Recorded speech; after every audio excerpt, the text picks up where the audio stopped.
Texas. He takes the win here in Texas after spinning early in the race. Is there enough for 2 straight? A year ago, he mastered the darkness. Will his new team reclaim the night? And everyone will be chasing the 60 ride. Will this be the race a Busch regular closes the gap? Tonight, the lights are on in Phoenix. And for 200 laps, the rides are racing. T-minus 10, 9, 6, 5, 4, 3, 2, ignition.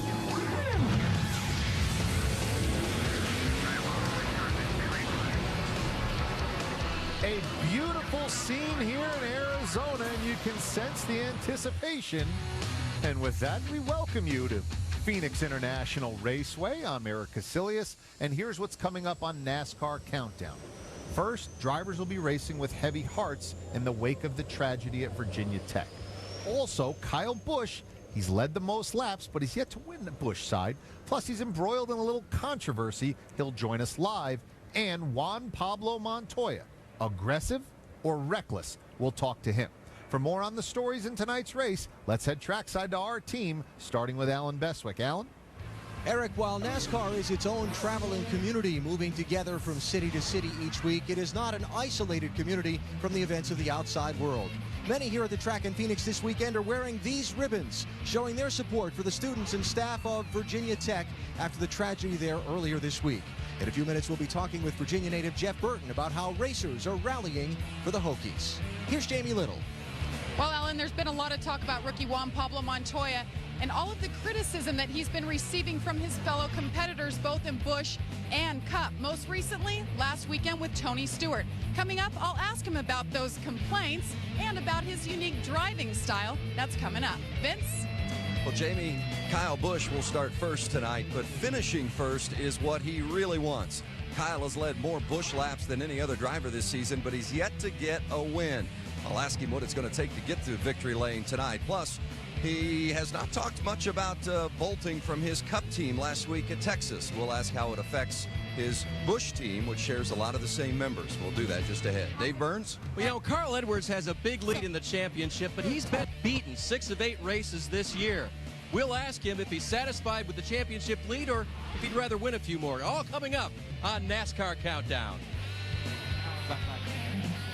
The 2007 NASCAR Busch Series season is underway. Kevin Harvey takes the checkered flag. Matt Kenseth picks up his 4th career win at California Speedway.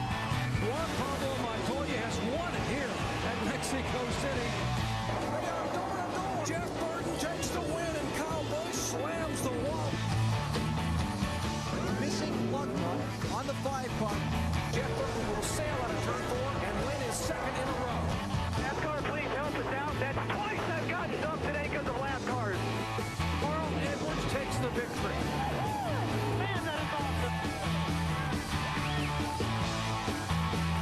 Carl Edwards, he goes back-to-back after winning at Bristol. Kenseth, he takes the win here in Texas after spinning early in the race. That's a look at the season so far. Now you're back in the pit studio, and I got some guys with me tonight. Andy Petrie, Brad Doherty aboard. Guys, tonight it's the desert. It's some nice race, some night racing. What are the challenges? Well, the challenges are many here, but the one thing that we saw last year in the Wreck Fest, I mean, they tore up a lot of equipment, and one of the reasons was the banking here in turn 1 and 2. When you go to the other end in 3 or 4, it's very flat, so you have a difficult time trying to figure out which way to set up your race car, and we see it being, Andy, very tough to pass on this racetrack.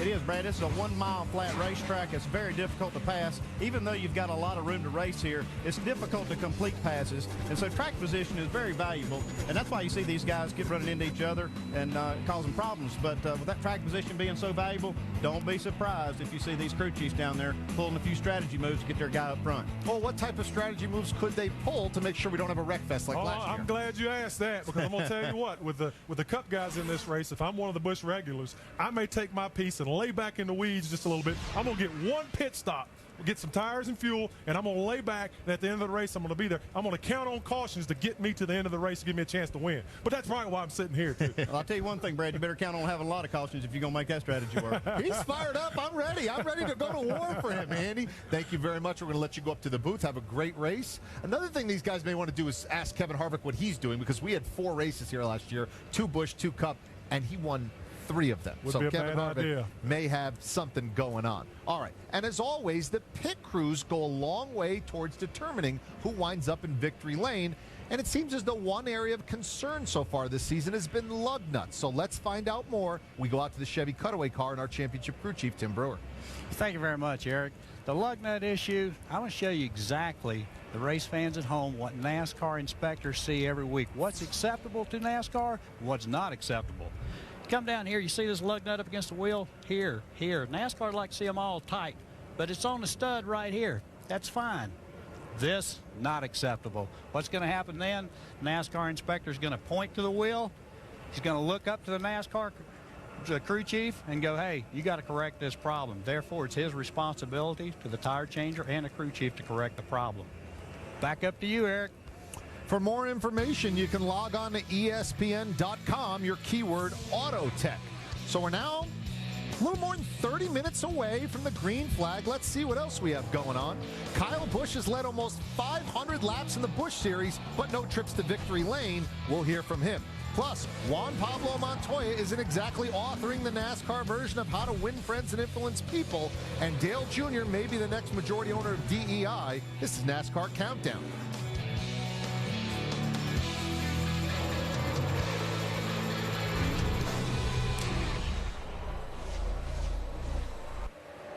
I was going to say, back in on NASCAR Countdown, and in the wake of tragedy at Virginia Tech, NASCAR drivers showing their compassion and support.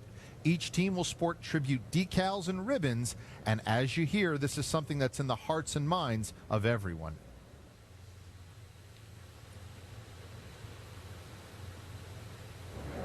We have a lot of close ties at that school, and it's a great institution. I just can't believe something like that can happen in Little Blacksburg, Virginia. People that go there understand it's just a very tight-knit group, and we've seen a lot of that on the news broadcast this week. And we just send our condolences, everybody from me and my family, of just very saddened by the situation. And now we kind of want to turn and see what we can do to help out. With more, let's head trackside and get to Alan Beswick, who's with Virginia native Jeff Burton. Jeff, you've been walking around the garage this week talking to drivers and crew members and friends back at home in Virginia and North Carolina about the Virginia Tech tragedy of earlier this week. As you've discussed with people in the garage area, if there was a message that the racing community would want to pass on to the students and staff there, what would it be? Well, number one is that you're in our thoughts and prayers, and that we're all, watching and understand the pain you're going through. And number two is that don't let this beat you. You know what I mean? This is life's really hard, and this is probably one of the hardest things that a lot of people will ever have to go through. But don't let this beat you. Don't let what one guy did bring down a whole university and a whole town. Stand tall and stand together. As a Virginian, as you've watched the students and staff go through this week, what have your thoughts been? Kind of disbelief, really. I mean, it's hard to imagine that something like that can happen anywhere in the world. And, it's hard to imagine that there's that much pinned up in one person that can cause that much agony and pain to so many people. And that, to me, is that's the biggest thing. And that it can happen anywhere. It makes all of us feel a little vulnerable. I know it's time to think about racing, but thanks for sharing your thoughts. Thank you. Jeff Burton, he'll be a contender to win tonight. Eric? And you see Elliott Sadler, another Virginia native, sporting the Virginia Tech hat. And obviously, this tragedy puts sports in some kind of perspective. You see Denny Hamlin, another Virginian, wearing his Virginia Tech hat, last year's Rookie of the Year. And you see just kind of an outpouring of support and camaraderie amongst the guys. And again, we talk about perspective, Brad. I know you're from that area of the country, being North Carolina, close to Virginia. NASCAR, big following, very popular in that area. How has this tragedy affected the NASCAR community? Oh, it's affected it greatly, Eric. And I think the thing that's really difficult is there are no words that you can put into play here that really do justice. I mean, unfortunately, life will go on.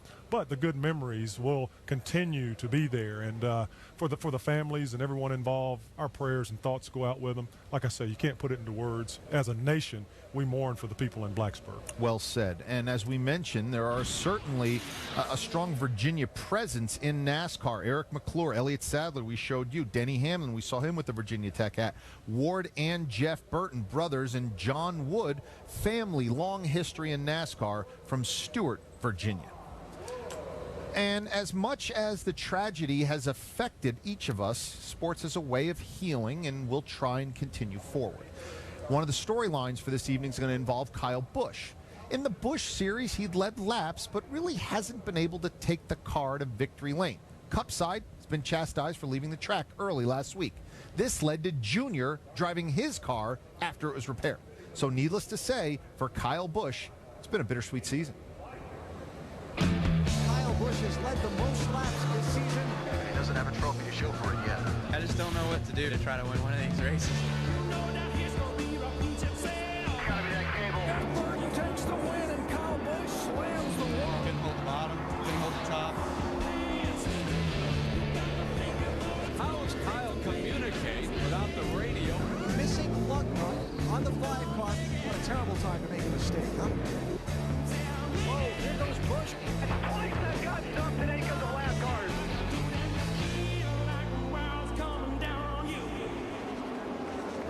So what's Busch's mood coming into tonight's race? Well, he's trackside with Vince Welch.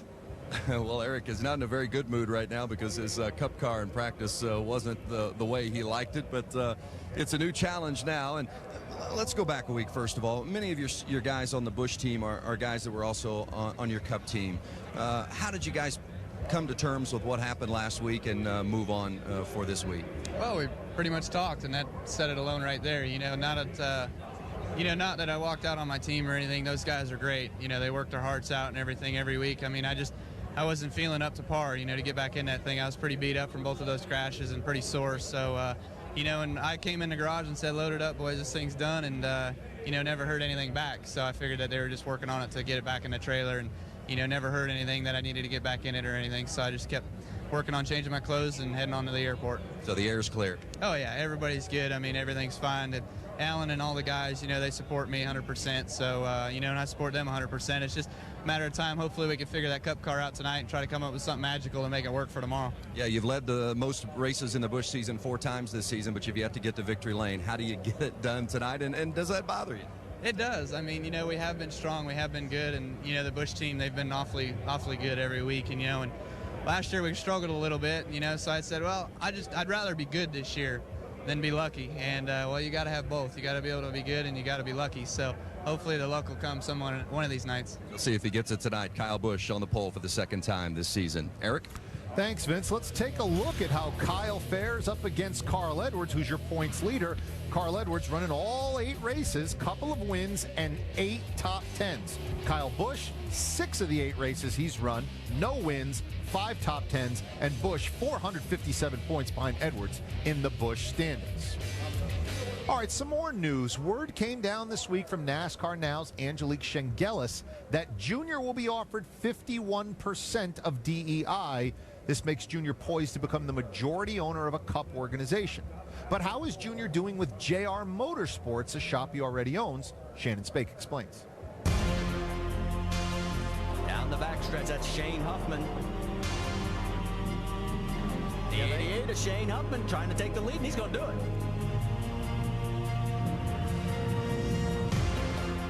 Really gets excited, and he's all of a sudden it's like, oh my God, this is mine, I've done this. And the first day we came over to move to the building, and I just said, Dale, you have to be so proud of yourself. And Earnhardt starting his own race team is nothing new. Dale Earnhardt Jr.'s father, Dale Sr., formed DEI in 1980. You have to remember too, Dale Earnhardt didn't work for his company. Dale Earnhardt worked for Richard Childress and then started his own company. I think Dale Jr., in lieu to his father, is kind of doing the same thing. The inspirations that I've had so far, my father, obviously, he had great vision for things like this. As a team owner, Dale Jr. has also assumed the role of mentor to his team's younger drivers, a role that has allowed him to recognize how much he has matured as both a driver and a man. Being a mentor is really, really easy. The hard part is trying to get the guy to listen, you know. And now I realize, too, like when I go back to starting out in the Busch Series, all the things that my father tried to tell me, I was a little more hard-headed than I should have been, and I see that in the drivers that I have now. I've always been kind of a wide-open type of guy, you know, and take advantage of every situation possible and just go for it. But he's just told me to, you know, to kind of be more relaxed and, you know, take things as they come, and that's really been, you know, a big key to our success this year.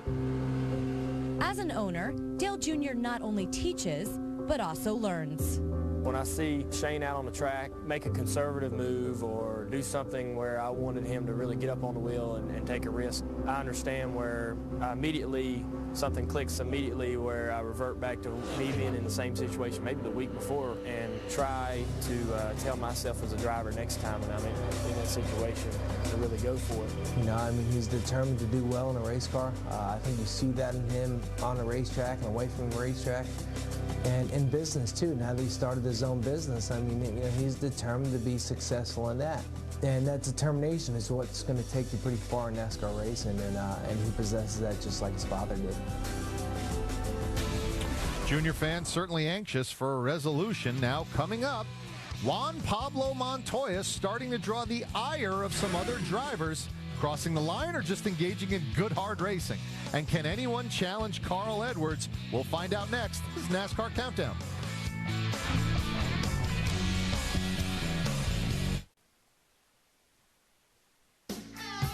I love Phoenix racetrack. It's one of my favorites. Turn 1 is kind of like a road course, you know, corner entry. Turn 3 and 4 is completely different. Turns 1 and 2 are shorter than turns 3 and 4, and there's a dog leg down the backstretch. They paint the walls blue there for whatever reason, so that's a little bit different. Phoenix is one of those flat tracks that there's still 2 grooves you can pass. It's unique.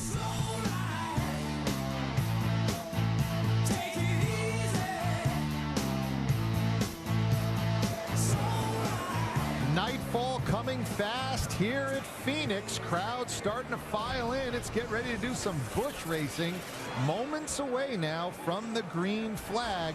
Here's some information on this 1 mile track. We're going to get you 200 laps tonight. So 200 laps, 200 miles. And the interesting thing, the bankings are different in different corners. So you have to find a way to set up your car accordingly. Drivers getting ready to go.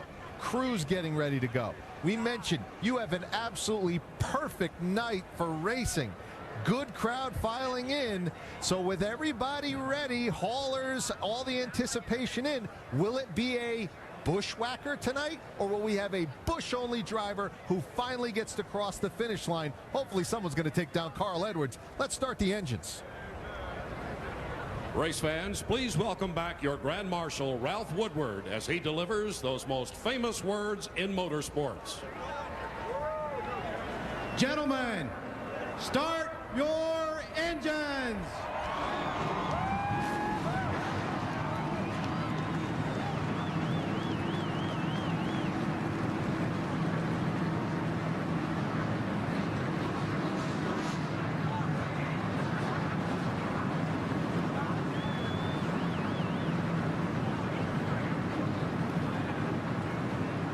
Now that the engines are rolling, let's head up to the booth, and it's an all-Newton Conover Red Devil booth tonight. Look at the hair on Jarrett. What about Joseph Andrew Petrie III? You're going to have to explain yourself there. 3 guys from the same high school calling the race tonight. Let's hear from them. You know, you guys haven't changed a bit. Oh, yeah. You know, talk about living the American dream from a tiny little rural high school in western North Carolina. You know, we all dreamed about being a part of this NASCAR sport. Now we're standing shoulder to shoulder on national television, getting to do what we wanted to do some 30 years ago. How about that? Everyone thought that would have happened? Not me, I'll tell you that. Not in my wildest dreams. No. You know, as much as we dreamed about it, I think that we've all lived a dream much bigger than what we thought. So this is fantastic. I think I'm just lucky to graduate. You got extra extra credit for driving a school bus, but we won't talk about that. Now let's talk about the history of this race here in the racetrack. Guys, over the years, the drivers come here and say that it's the track itself that gives them the biggest headaches, not the competition. Why is this place so tough to get around, DJ? Just as we heard some of those guys talk, they were stealing some of my thunder here, some of the things I wanted to talk about and say you heard from these guys. And Brad Daugherty just a few minutes ago sounded like he'd driven a race car around here. So I don't have much to offer, but what I can tell you is it's a fun racetrack, but it doesn't have a lot of grip. You're looking for that anywhere that you can find it. You hear us talk about Darlington, each end being totally different. This place is exactly like that. 1 and 2 has a little more banking, as you saw, 11 degrees, although it doesn't feel like that, but you do get a little bit of help there with that. Very tight corner off of turn 2. 3 and 4, it says 9 degrees of banking. I'd be hard-pressed to find that. That must be up against the wall because you're looking for anywhere you can find grip down there. The apron, you'll see these guys have the left sides, maybe even all 4 tires on the apron, looking for some kind of grip to get around that corner. But it is a blast. Just you heard Greg Biffle talk about, it's a fun place to race. Andy's a crew chief. You got some critical decisions to make now. How do you find the balance between what he's talking about, turns 1 and 2, and up here in 3 and 4? Well, that's the problem. We don't have a switch in the race car to be able to switch it from one setup to the other because the ends are different. So what you have to do is you have to compromise your setup a little bit, and you just got to set your race car up for where you want to be the best, and most of the time that's in 3 and 4, I think. Well, we are set to go racing here at Phoenix International Raceway. When we come back, we'll take a look at the starting lineup. We'll talk to our in-race reporter and his crew chief with live NASCAR Busch Series action from Phoenix.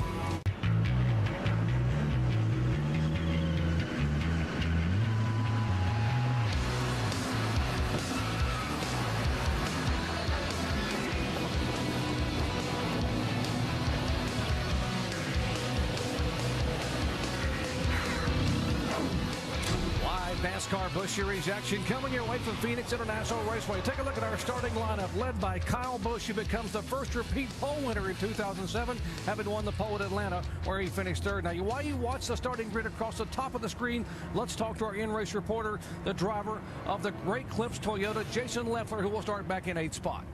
Jason Leffler, Dale Jarrett, you got a copy? Yeah, I sure do, DJ. How's it going? Good. Short race tonight, and from a driver's perspective, that being said, you take a few more chances since we don't have a lot of time here tonight? Yeah, it goes pretty quick. I mean, you're going to have to go hard for all 200 laps. But, yeah, you know, you can't wear your stuff out. Starting up front is going to be a big help for us, you know, because you don't feel like you have to get to the front as quick. So hopefully we'll see a lot of excitement, and I can relay all that information to you guys. And I'm hoping here in a few laps that we'll get this 38 Great Clips Toyota up front. All right, good luck. We'll be talking to you later on. All right, guys. Thanks. All right, let's talk to his crew chief, Todd Losey. Andy? Hey, Todd Losey, Andy Petrie up in the booth. You got a copy? Yes. Yeah, go ahead, Andy. Hey, Todd, after practicing in the heat on Thursday and then late in the day on Thursday, how does a crew chief adapt for these overcast conditions and then going into the night tonight? We had some night practice, and the Great Clips Toyota was real good at night, and especially during the long runs, so we're looking for some long green flag racing here. 10-4, Todd. Thank you very much. Have a good race. All right, thank you. Coming to the green here, Jason. All right, 43 of NASCAR's finest Busch Series drivers poised and ready for 200 miles, 200 laps. Let's watch them go green as we go full throttle. Give it back before you get to one there. Pace cars in. All right, Jim. Pace cars in. Get ready. Get ready. Ready. Ready. Green, green, green. Green, green, green.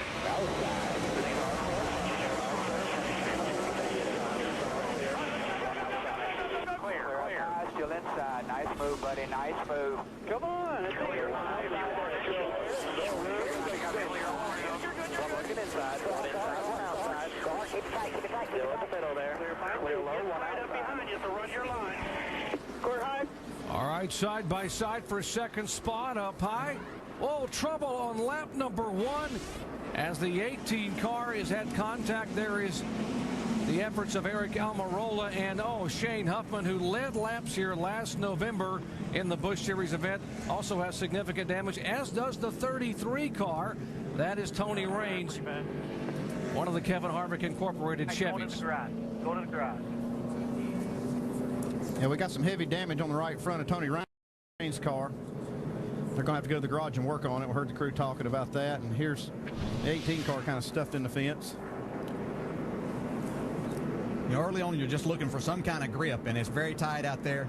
Oh, Shane Huffman, looked like, I don't know if he locked up the brakes getting in there, if they just slowed down in front of him, but looked like he got down off the racetrack and created a big mess. Yeah, it looks like he got really surprised getting into turn one. Either it kind of stacked up on him when they went in there, or he just went in late.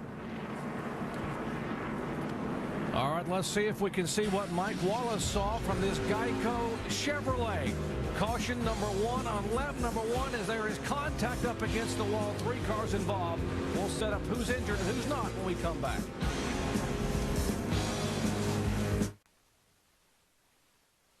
I am Shane Huffman. The Navy's the best sponsor I've ever had. They've got some cool toys you get to play with. They're really up on, making sure I know what's going on with the Navy. Went to the Eisenhower aircraft carrier. Got to go to USS Texas submarine. I get to fly with the Blue Angels. Oh, man, that's something else. The 7.1 G's got me, though.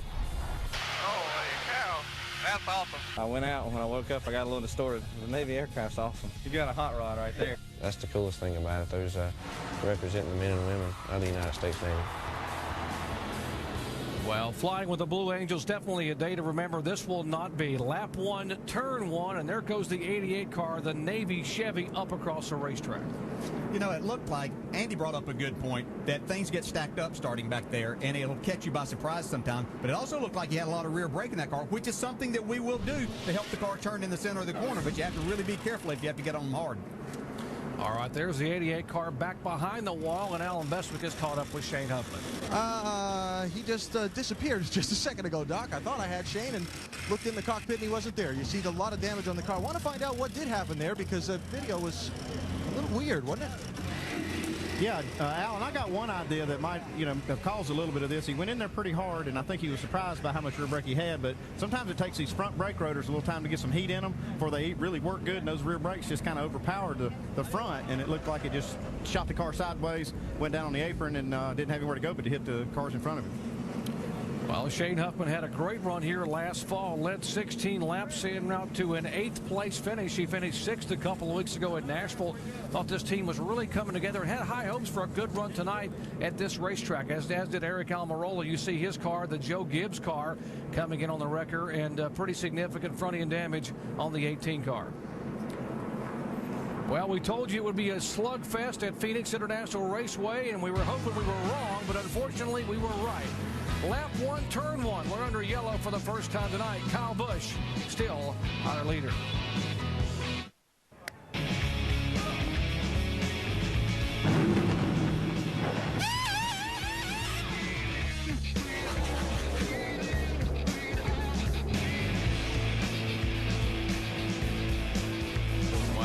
Already hot and heavy here early on at Phoenix International Raceway as we check in the Jeff Burton pits with Dave Burns. And Jerry, Jeff Burton has already won twice this season. He believes he has a car good enough to win again tonight.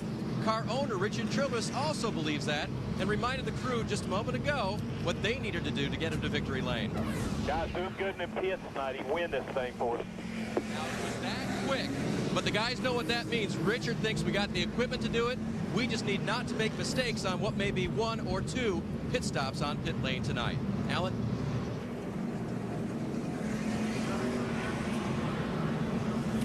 All right, the 29 car, brand new car they brought here for the Holiday Inn folks for Richard Childress Racing. And you heard RC, Richard Childress, talking to the crew.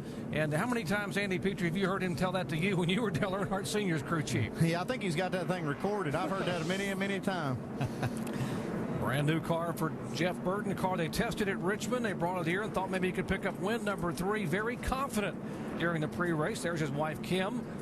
They're sitting as she saw him win his 19th Nextel Cup win last week with a last lap pass at Texas on Sunday. That what Richard Childress said there, you would think would be something that an owner would never have to say, but it just shows the importance of experience here, of knowing that if you lose 2, 3, 4, 5 spots in those pits, no matter how good a car you have, this is such a difficult racetrack that you might not be able to make those up. So he's basically telling them to do their job like they always do, and that they will have a chance then, but don't take that away from Jeff, because you put a driver in that position, then we tend to make a few mistakes.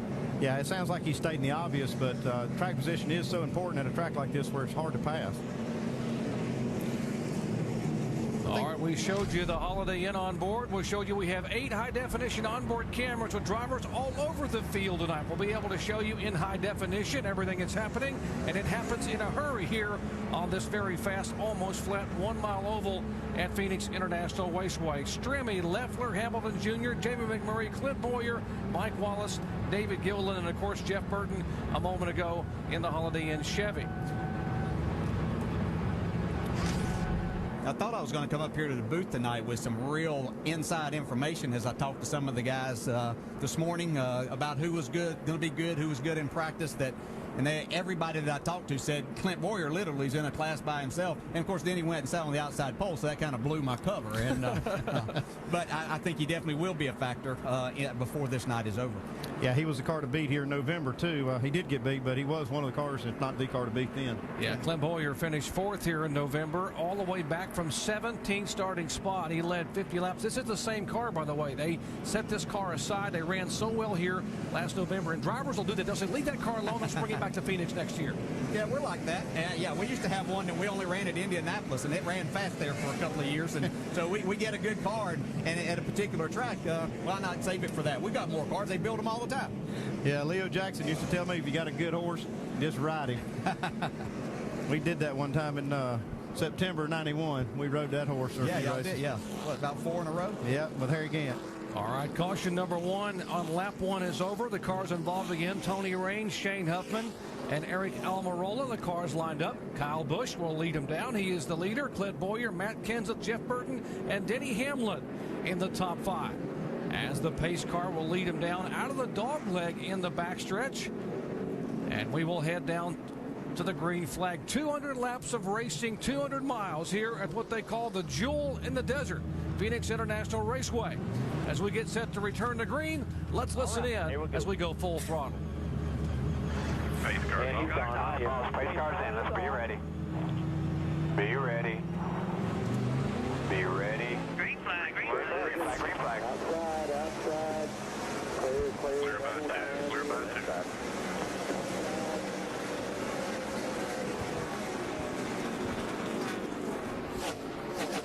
Seven away, man. 7 away. Nice and easy.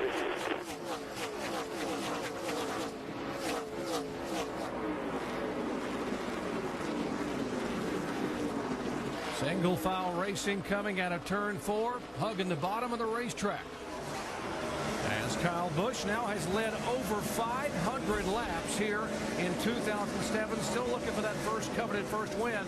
And now Matt Kenseth trying to look to the inside slightly of Clint Boyer. Yeah, Kyle Busch and that team have done just a fantastic job all year. At every single race, they've been a factor, leading laps, and literally the car to beat. They have gotten beat, but they put themselves in that position, and they'll eventually make all of it happen. Yeah, I tell you what I'm seeing. I see that at the start here, these first few laps, the back end of these cars is really stepping out. I saw quite a few of them really loose through 1 and 2 and 3 and 4. And it looks like you got to get a few laps on them. And these guys got to start these cars really loose so they don't push later in the run. Yeah, you literally chatter the right rear tire. If you've got your car pretty good to start a run, you're going to be chattering the right rear tire as you try to get back to throttle, especially out of turns 3 and 4, because you're in and out of the gas there a lot. So you're really having to work the throttle. But you have to start on that loose. If you don't, then by the time you get to the end of the run, you're going to be pushing so bad you're going to be losing a lot of time. Yeah, and that chatter is that right rear tire just kind of gripping and ungripping and just sliding across the racetrack. Yeah, it feels like it's ungripping more than it's gripping a lot of times. Our analyst Andy Petrie and our guest analyst, the 1997 Nextel Cup winner here at Phoenix International Raceway, Dale Jarrett, subbing for our Rusty Wallace, who's taken a couple of weeks off to be with the family. Glad to have you here, DJ, as we watch Kyle Busch say, you know what, I have led lap after lap. I wonder, from a driver's mindset, do you want to lead more? I mean, he's led so many laps this year only to have bad luck toward the end. Wouldn't you want to just lay back and not push the button? No, that's not in his mentality, I'll assure you. That young man likes to go fast, as we see a pass here by Casey Mears. That team is really coming on. With each race they run, they seem to be getting better. Casey a little more comfortable in the car, and I think he's going to be a factor here, too. The Hendrick stables are doing such a good job. They've got a lot figured out with these cars. And let's check in with more on Casey Mears. Vince Welch. Boy, Dale Jarrett hit it right on the head. His crew chief, Chad Walter, came on the radio and said to the crew and the driver, just as they were getting ready to get going tonight, a lot of work went into this car. No mistakes tonight. Let's do everything right. Crew, driver, everyone. They believe this is the car that can win it. In fact, Casey said earlier today, this is the best Busch car he's ever had at Phoenix. And you see on the car, they honor the National Guard units each week at each racetrack. Tonight, they honored the 153rd Field Artillery Brigade here in Arizona. Casey Mears having finished second at California, fourth last week at Texas. And as you heard Vince say, he has got a rocket ship here early on. Wait, he's just slicing right through the field. And he goes by Marcus Ambrose. And Alan Bestwick, who have you got down there? I have this time caught up with Shane Huffman, who's been treated and released from the medical center. Shane, something didn't go right when you went into turn 3. What happened? I wish I knew. We just went off in there, and I was actually going straight and just hit the brakes, and the rear of the car come around. I don't know if the rear caliper's locked up or what, but I apologize to Eric and Tony and all those guys and all their crews and everything. Certainly didn't want to take those people out or ourselves. You know, I hate it for the Navy guys also. We had a real good car in practice, and didn't get our qualifying effort that we wanted, but you know, I guess it really didn't matter in the end. Thanks, Shane. And a tough break early on for Shane Huffman after having, they were very good in practice. Thought they were going to be very good here early in the race. Here's the 59 and 37. That is Marcus Ambrose, who leads the Ray Bestis Rookie of the Year point standings. He's in the 59, the Australian driver. And behind him, the only two-time winner here in NASCAR Busch Series racing, Greg Biffle, who's always good at this racetrack. He loves to race, just like we heard at the top of the show from Greg. He loves to race here. It's a racetrack that you literally have to run right on the edge pretty much all the time. And that's Greg Biffle's style. That's what he likes to do. That's definitely Greg Biffle. Right on the edge. Here's Dave Blaney and Elliott Sadler side by side. Yeah, Elliott was telling me earlier today that he didn't think that his car was going to be that great. They were having a tough time right in the center of the corner. They made a lot of changes, and I talked to him after qualifying, and he said, we think we've helped it some, but he said, I think I'm going to fight the center of the corner. Dave Blaney got a number on there that's pretty near and dear to my heart. Ran that a lot of years in the Busch Series, and actually first number that I ever ran with Andy Petrie and Jimmy Newsom as they built a car for me. Yeah, we see how they're running side by side right here. And this has got a racetrack with a lot of room to race on, but you can see how hard it is to get clear of somebody. We talk about how hard it is to pass, and this is a perfect example of that right here. Yeah, you saw Blaney get back to the throttle a little bit quicker and shoot out there, but Elliott gets back to the gas harder and carries that momentum off the corner and down the straightaway. So even though they're losing time, neither one of them want to give that up. And you can make this high line work pretty well. Yeah. Casey Mears is getting ready to take measure of both of these guys. He ran them down pretty quick while they were running side by side. Again, these guys battling for 10th and 11th as Casey Mears pulls right up behind him. Let's check in the Elliott Sadler pits with Dave. Doc, this is the first time that Elliott Sadler has run a Busch Series car for Ray Evernham. And Ray told me that the reason he loves having these Cup drivers in this Busch Series car is because it makes his Busch Series crew better. None of the guys going over the wall tonight will be servicing a Cup car on the following day, so they will learn from this driver. And right now, they're trying to watch him move forward, but he just got passed by Casey Mears, Alan. Been watching Dave Blaney, the second-place driver in the NASCAR Busch Series standings, but Blaney is 403 points behind championship leader Carl Edwards. Dave says what they need to do is start developing consistent finishes. He said we've had good runs, and then we've had a couple of awful runs, problems like last week in Texas. He said if we're going to get in this championship hunt, we need to be more consistent. They hope to start that tonight. All right, 24 laps of 200 are in the books here at Phoenix International Raceway. It has been a week of reflection as NASCAR has dedicated the entire weekend of NASCAR Busch Series and Nextel Cup action to the memory of those who lost their lives this week in the tragic events in Blacksburg, Virginia at Virginia Tech. Back at Phoenix International Raceway, NASCAR Busch Series action. Kyle Busch, who was the pole sitter, continues to lead here the first 31 laps. And that is Clint Boyer behind him in the 2 car, trying to make a move. Boyer looking for his first win this year. Hasn't raced in over a month, or almost a month. His last race was at Bristol, Tennessee. Driving the car owned by Richard Childress Racing. Looks like that 2 car is coming through for you, Dale.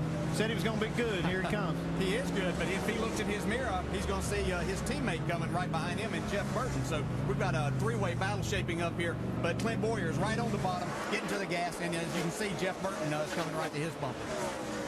Yeah, Jeff Burton has gotten around Matt Kenseth for the third position. We see him drive those left sides right down on the apron, trying to make the car turn. Yeah, it looks like his car might be a little bit tight, sliding up in the center of the corner where Boyers is staying down. But that's what you can do. You can use the apron to help get your car. It really de-wedges the car a little bit, helps it to turn. You can't do that for a lot of laps, but you might get by with it for a few. Yeah, he's running the very top side of the racetrack in 1 and 2. And then he has to get right down on that apron to make it turn in 3 and 4. Yeah, he's carrying a lot of speed off the corner, but Clint Boyer, as you see him go by, and Jeff Burton by too. So we've got a Richard Childress Racing battle shaping up for the lead now. Now they were able to use a 72 car of DJ Tennington as somewhat of a pick, as now Clint Boyer takes the lead, and the 29 of Burton is second. Speaking of Burton, this is Ward Burton, the 27 car, being shown back in 28th position. Now, Mike Tam, there on your screen, is the team engineer for Bruco Motorsports. He is also, by the way, a Virginia Tech graduate. Now, we talked to Mike about his reflections of that beautiful Virginia Tech campus in Blacksburg, Virginia. It's a really beautiful campus. Students have great attitude, everyone there. It's a great place, extremely safe. I still think to this day it's an extremely safe place. My entire senior year, I can't tell you, but 5 times when I locked my door, never had to worry about anything. You don't have to worry about someone stealing your computer. You don't really think you have to worry about getting shot in class. A time of reflection and remembrance. Now, Mike's brother is still a student at Virginia Tech, and he lives in the same dorm on the same floor where the first shootings took place this past week. And so you can imagine what he and this entire family went through trying to find out about the status of his younger brother. Here are some other Virginia connections. You see Eric McClure, Elliott Sadler, the Burton brothers, Denny Hamlin, and John Wood from Stewart, Virginia, just 60 miles away from the Blacksburg, Virginia campus there of Virginia Tech. And we go back up front, and you ride along on the Holiday Inn onboard camera with Jeff Burton, another one of the Virginia drivers, as he chases Clint Boyer. They run 1-2. Kyle Busch is now slid back to third. Kenseth is fourth, and Denny Hamlin is fifth. Whoa! Kyle Krisiloff close down on the inside there with Jeff Burton. Can get a little bit tight at times. You know, that guy on the outside, he's trying to give him some room, but you can't get it too far outside. Now we have a battle for fifth between Denny Hamlin and Carl Edwards. And here, once again, it'll be interesting to see. Carl Edwards on the inside. Denny Hamlin's got the outside, can carry a little momentum off the corner, but Carl's car looks like it's working very well. See him get a little bit loose, trying to get back to the throttle to make that pass. And he just needs that extra little racetrack to get off the corner and clear him, and he couldn't get it. And Denny Hamlin used that momentum to just carry himself right back by him. You know, a couple of years ago, they widened that section of the racetrack a little bit, but we still used every bit of it, so you wonder how we got through there before. All right, Jamie Little, you can add on Carl Edwards. That's right, Doc. He's been radioing in to his crew chief, Pierre Cachel, for the last 20 laps, saying he's real loose, real loose. He needs a major track bar adjustment, wants to lower it, so he's just keeping his fingers crossed right now that a yellow comes out so we can come on down pit road. You saw him twitch there, Doc, and that means trouble right now for Carl Edwards. Well, Jamie, if I'm PK, I'll say just try it a few more laps here, see how it works out. That loose car might be good later in the race. Yeah, it may be, because it is going to tighten up. But if I'm Carl Edwards in there, I'm going to say, if you're watching your TV screen, you just saw me get loose just a second ago. Way to go, buddy. Way to go. There you go. You got some free room now. Let's go after them guys in front of you. And battle for 18th position, as you see Marcus Ambrose in the 59 car. The 77, by the way, that is Kevin Harvick, the reigning series champion who won 9 races a year ago. Guess where Kevin Harvick started? You saw our starting grid, 35th. His worst qualifying effort of the year, but he is now climbing up, toward the top, inside the top 20 now, being shown in 19th position. Yeah, Jock, I talked to Wally Rogers, his crew chief, and I said, okay, you got the boss man in the car this week, so the pressure's on you. And I talked to him earlier today, too, and he said he still thought they had a good car, even though they didn't qualify good. Felt like they were going to be able to race their way up, and they've made a good way up through there so far. All right, Ryan Newman making his second start of the year in the 12 car for Roger Penske. Let's check in with Alan. Hey, Doc, remember last weekend at Texas, this team with Kurt Busch driving started in the back, and in the early part of the race drove all the way up through the traffic to 6th place. Did not qualify well for this race tonight, 33rd, but thought they had a car that drove well under race conditions. And here's Ryan Newman all the way up to 17th in these opening 42 laps. All All right, Ryan Newman coming in a hurry, as you heard Alan say. Likewise, Kevin Harvick coming from the back of the pack toward the front in a hurry. By the way, Ryan Newman's teammate Elio Castroneves on the pole for the IRL race halfway around the world in Motegi. 43 laps are complete of 200, and Clint Boyer, making his 5th start of the year, now has led 10 laps here at Phoenix International Raceway.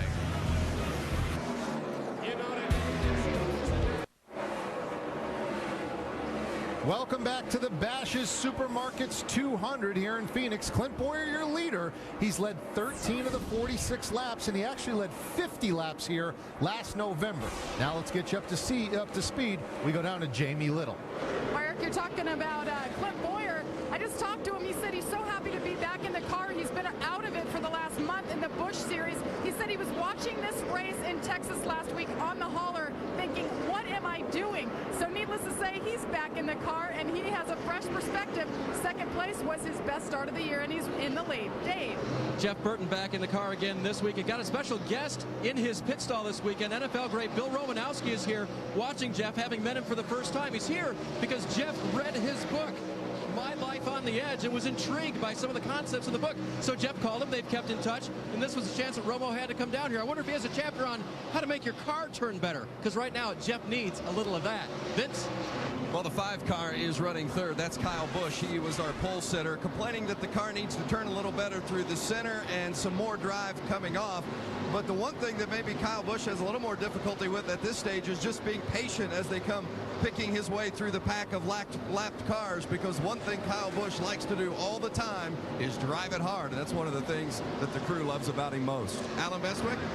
Talking about Matt Kenseth, who started third, has fallen back to fourth when Jeff Burton passed him a little while ago. Matt says the balance of his car, loose to tight, front to back, is not bad. He just doesn't have the overall grip he'd like to have to run with the cars that are pulling away from him. Jamie? Carl Edwards, your current series points leader, started 9th here. He's currently 5th. Said his car is super loose. Now, I asked Carl about this huge points lead that he has. He said, you know, we're not taking anything for granted. We're racing for points. He's never won a NASCAR championship. He wants it bad this year. Vince. Denny Hamlin is running 6th in the 20 car. Last year, Denny said, don't ever bring this car back here to Phoenix. But they had a great test at Richmond a week or so ago, and they intended to bring that car here for this race. But Denny said, no, this car's so good, put a cover on it and save it for Richmond in 2 weeks. So they've got the car that they ran last year right back here at Phoenix again this season. Jamie? Well, Regan Smith in that 4 machine for Ginn Racing continues a strong run. He started 5th here. He said he feels like he has a car capable of another top 5. He had his best finish in Nashville just 2 weeks ago, but he told me you're only as good as your last race, and he was out in the beginning of the race last week. Vince. The 24 car is Casey Mears running in 8th, and Mears says the car is a bit tight in the center, and also when he gets back on the gas, the same complaint that we're hearing really up and down pit lane right now in regards to the tightness of the cars. But he says it's not so bad that he can't drive it. They're going to make some adjustments at the pit stop, but so far they're happy to be running in the top 10. Alan? Dave Blaney, second in the championship, started this race in 12th position. He's moved up inside the top 10. Blaney's team has got a couple of things going on. They had a radio problem, having trouble communicating with Dave earlier, so they changed to their backup channel, and now they can hear just fine. Dave looking to pit around lap 80 if the race stays green. Vince? Greg Biffle in the 37 is currently running 10th. Biffle has 2 Busch Series wins here at Phoenix, and he's never run worse than 12th. But get this in the numbers category, guys. In both of Biffle's Busch wins here at Phoenix, he led 112 laps in each of those races. So if he somehow gets to the front tonight and leads 112 laps, you know where Greg Biffle's going to be at the end of the night. Eric? Thanks for getting us up to speed. Here is your race summary so far from Phoenix. 55 laps in, you've had a couple of leaders, 1 lead change, average speed just under 100 miles an hour, 22 cars on the lead lap, only 1 caution. Can anyone catch Boyer? That may be the question. We'll find out next from Phoenix.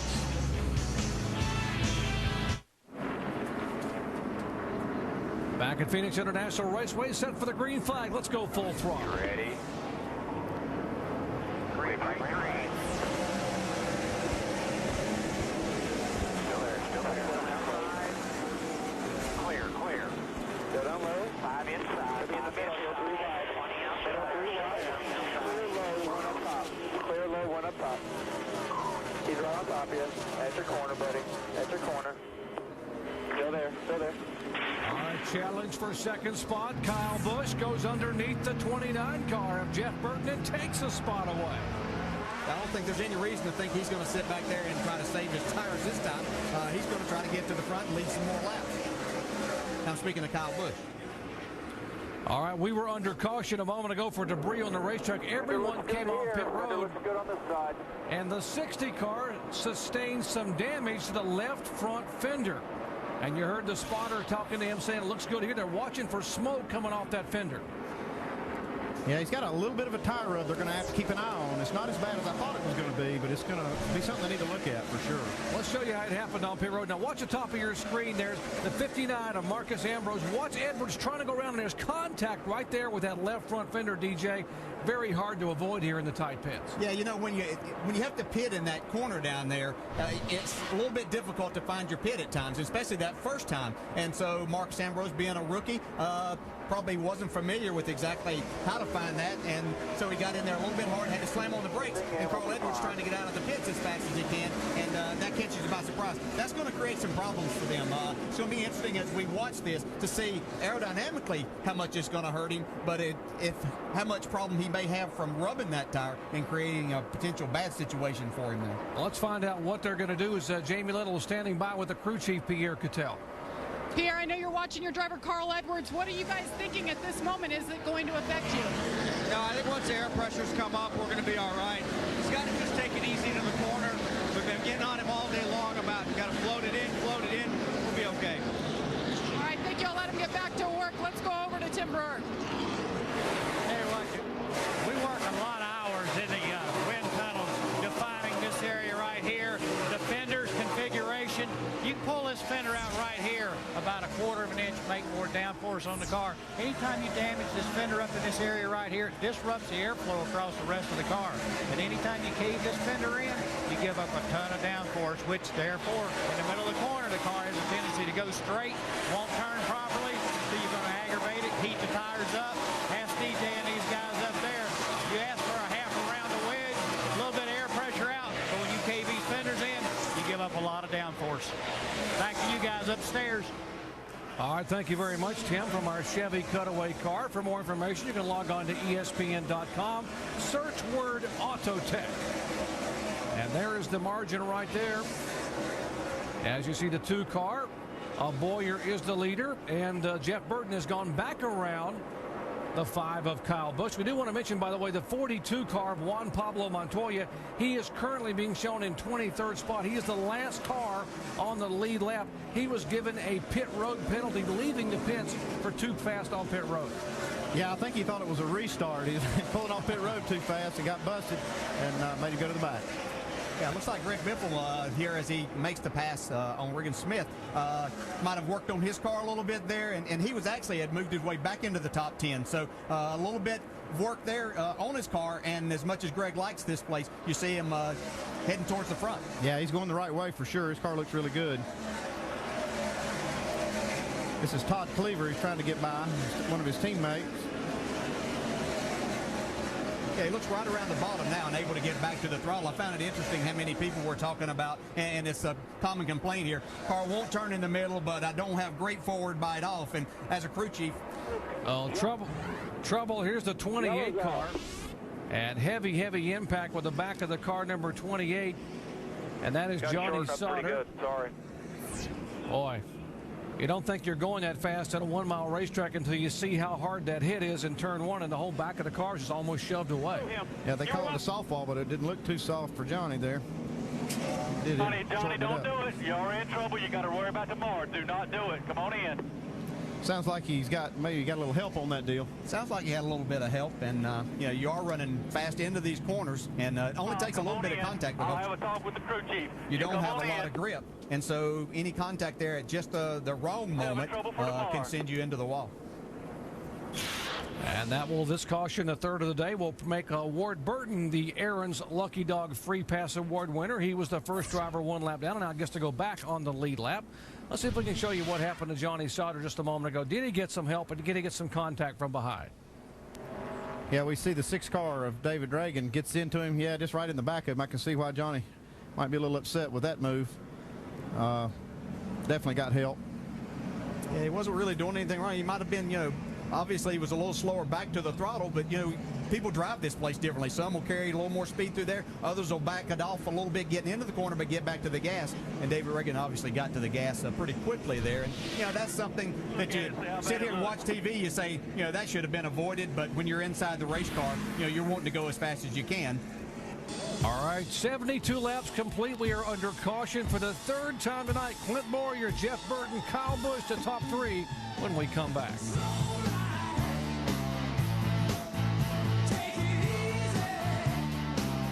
We will go full throttle and listen in. Pace cars out. Be ready. Be ready. Ready? Be ready. Almost there, and he's going green flag. Green flag. Everybody's rolling. Still there, still there. Right here. Clear two back. Clear low, clear low. Still down there? Five's right with you.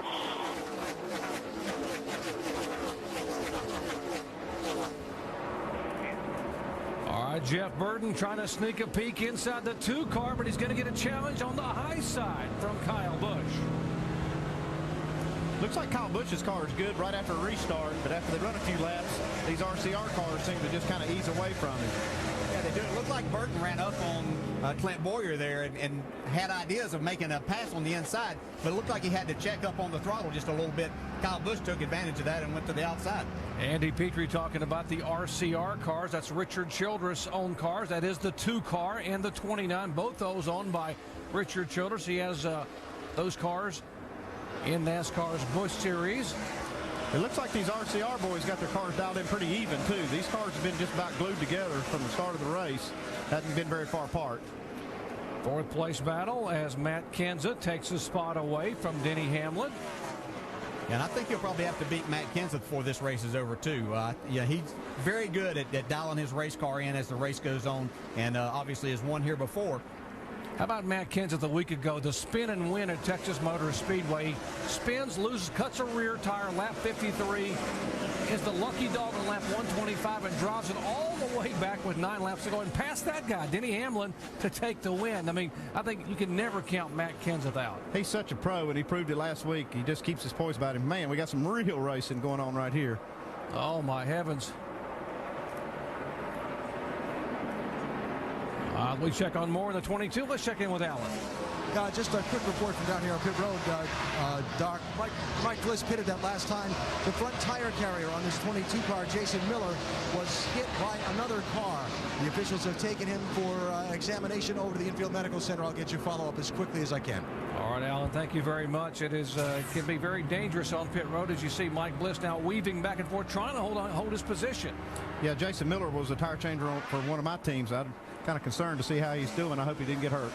This is a very tight pit road, and from a driver's standpoint, the boxes aren't very big. You get in these corners, and it's difficult to get in and out of there, and you don't have a lot of grip there either, so you're spinning the tires trying to get out. So hopefully everything is okay there.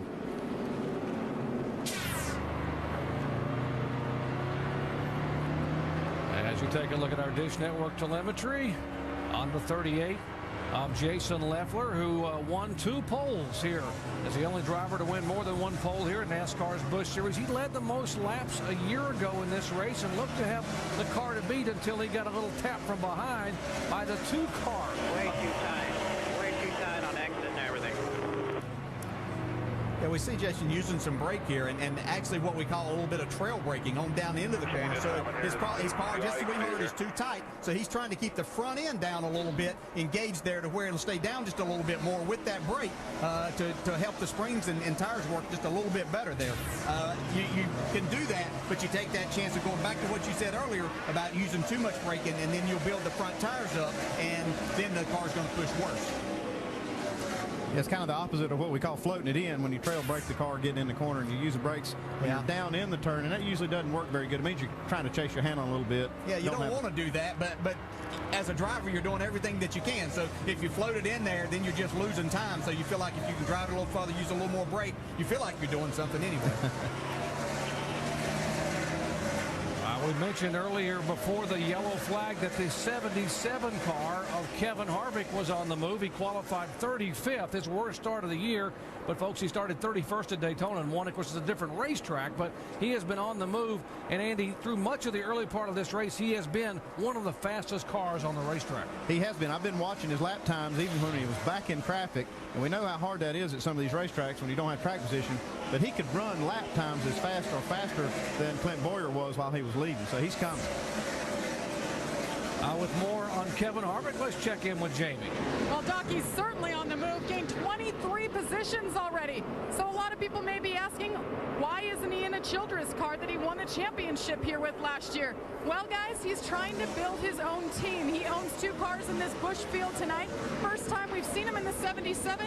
He said he loves the challenge of building this team. He wants to build it to become a top runner, you know, winning races, top 5 finishes, just like Richard Childress Racing. He has the freedom to do it, and right now he's thrilled with the car and thrilled with the team's efforts. It's a new team, and guys, you know how much effort, especially you, Andy Petrie, how much effort it takes to build a brand new team. It does, Jamie. It takes a lot of effort, and I'll tell you what, he's moved up to 12th position, and I think before the night's over, he's going to get a good finish for his guys here.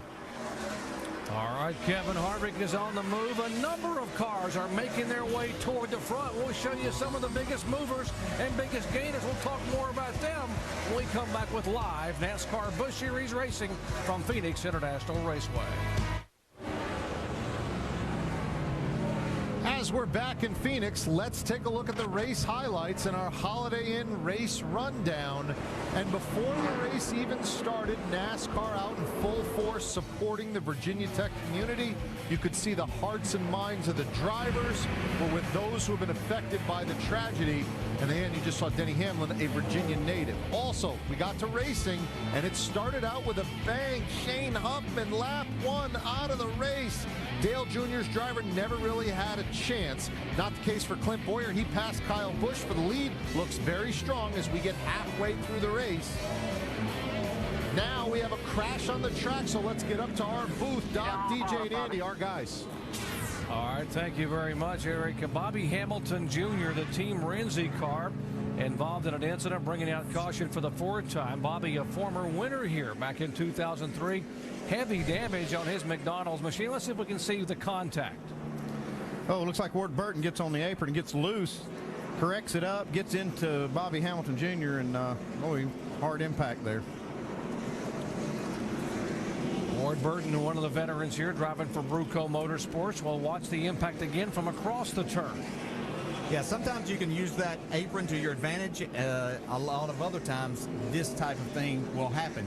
You hit it, it will loosen you up. And if you've got a car out there that's already taken some air off of your car, and we've talked already about how important aerodynamics are here, then you have all that going against you. And then Ward just got into Bobby Jr. And very unfortunate for those guys. Yeah, knocked our camera off right there. Bobby Hamilton Jr., who won, he has 5 Busch Series wins. His last win came here at this racetrack back in November of 2005. As they head down pit road for stops, let's check in with Dave Burns. And Jerry, Jeff Burton wants his car to turn just a little bit better, just like last time, but he says, I can't be any looser off of turn 4. Slight air pressure adjustment to try to help him, but not make it too hard to drive off 4. Alan.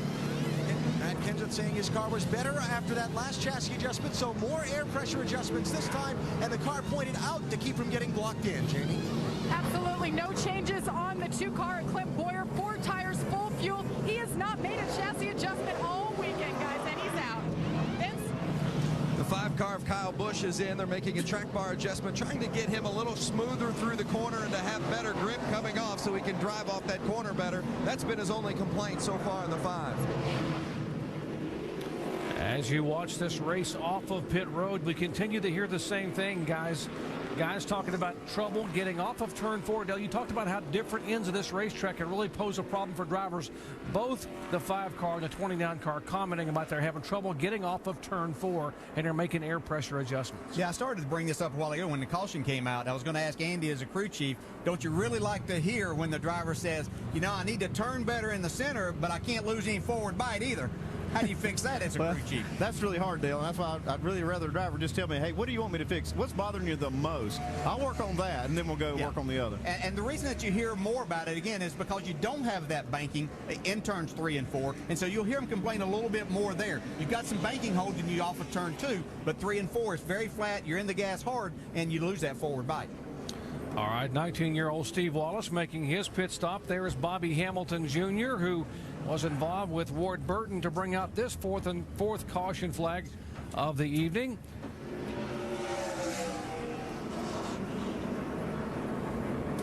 The 12 car you see behind the pace car, that is Ryan Newman. He did not pit. He came in and topped off on lap 75, so just 21 laps ago. So he has opted to stay out on the racetrack, and he is now being shown as the leader. You see some of these pit strategies playing out, and these guys are testing it out now to see how it's going to work later. Jason Leffler, this is Dale Jarrett in the ESPN booth. You got a copy? Yeah, I got a copy, DJ. Jason, how's your night going so far? Any changes with the track and any surprises from practicing last night? Yeah, I'm just, I mean, with the 38 Great Clips car, I'm really tight. And I got some fender damage getting together here with Mike Bliss on that last restart. We fixed that. So track's a lot tighter than I anticipated it. I mean, we're running terrible. And we made a lot of changes there on that last stop just to give us some track to try to get the car better. So all in all, it's pretty wild here on these restarts. These guys would race as hard as when they're on the lead lap, if they do a lap down. I tell you, they wouldn't go a lap down. So it's hard to get around some of these lap cars. Okay, you're getting ready for a restart. We'll let you back. We'll just let you know that you're not alone in that tight condition. Good luck. 10-4, thanks, guys. All right, lining up behind the safety car here. We are just 3 laps away from the halfway point as they line up again. NASCAR Busch Series action coming your way here from Phoenix International Raceway. The green straight ahead as we crank it up and go full throttle. Be ready. Be ready. 12 here. Ready, almost there. Green flag, green flag. Green flag. Still there. Still there. Clear level. Still there. That's the last lap. Still there.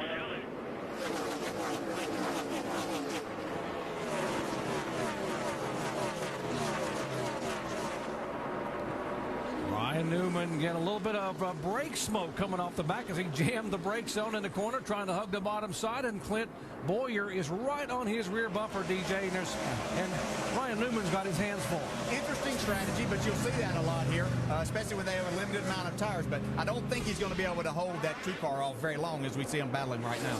Yeah, and I'll tell you what you're going to see. All these crew chiefs are watching to see how this is going to play out because they may want to try this strategy later in racing, so they're interested to see just how these tires are going to work. Alan Bestwick, what is the strategy for Ryan Newman and the Penske crew? Well, here's the game, Doc. They were mired way back in the middle of the pack, so they needed to get up front somehow. So the measuring stick for whether or not this works is if they can run maybe 20, 25 laps, hold a spot somewhere in the top 10, and get a caution where all the other leaders feel they need to come in and make their final pit stops at the same time. If that happens, it's work for Newman and his team. If they slide all the way back and get a long run, those older tires will probably cost them more than they care to give up. Yeah, if he can maintain a position in the top 10, that would be a net gain, and that's what they're looking at. Oh.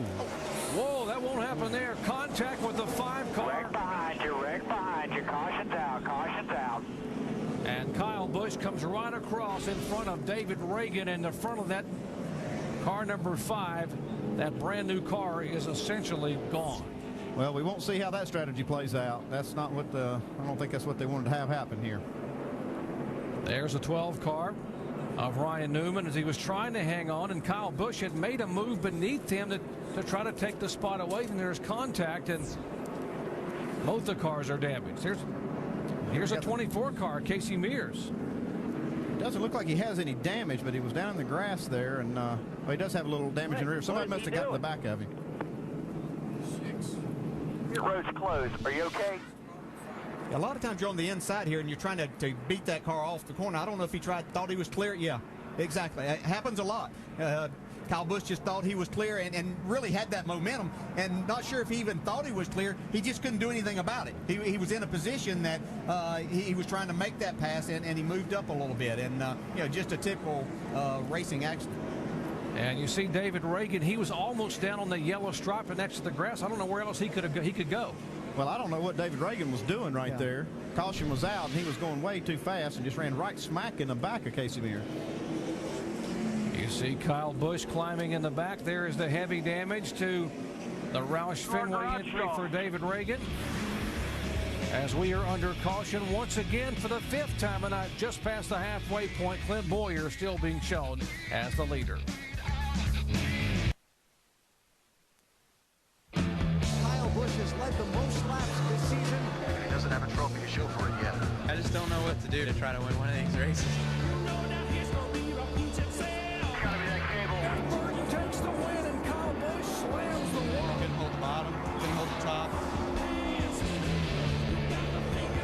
How does Kyle communicate without the radio? Missing plug nut on the 5 car. What a terrible time to make a mistake, huh? Oh, here goes Busch. It's twice that got stuck today because of lap cars.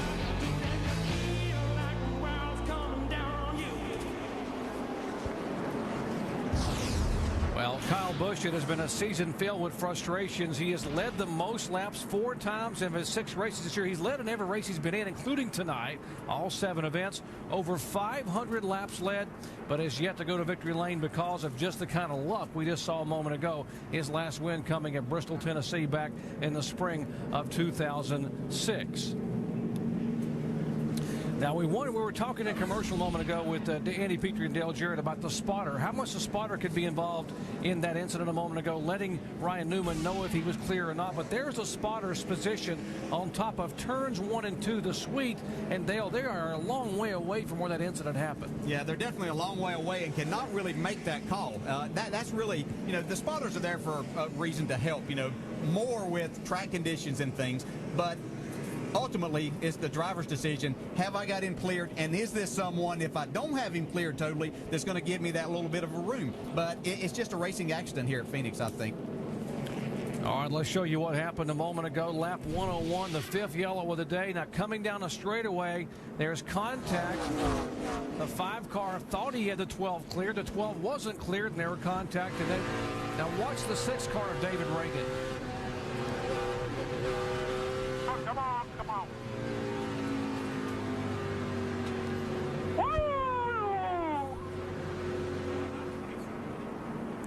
We can see they're coming off the corner here. Kyle Busch has got to run off the corner, but just doesn't quite clear him. And the left front of Ryan Newman catches him in the right rear and sends him across and right in front of David Reagan, who had nowhere to go.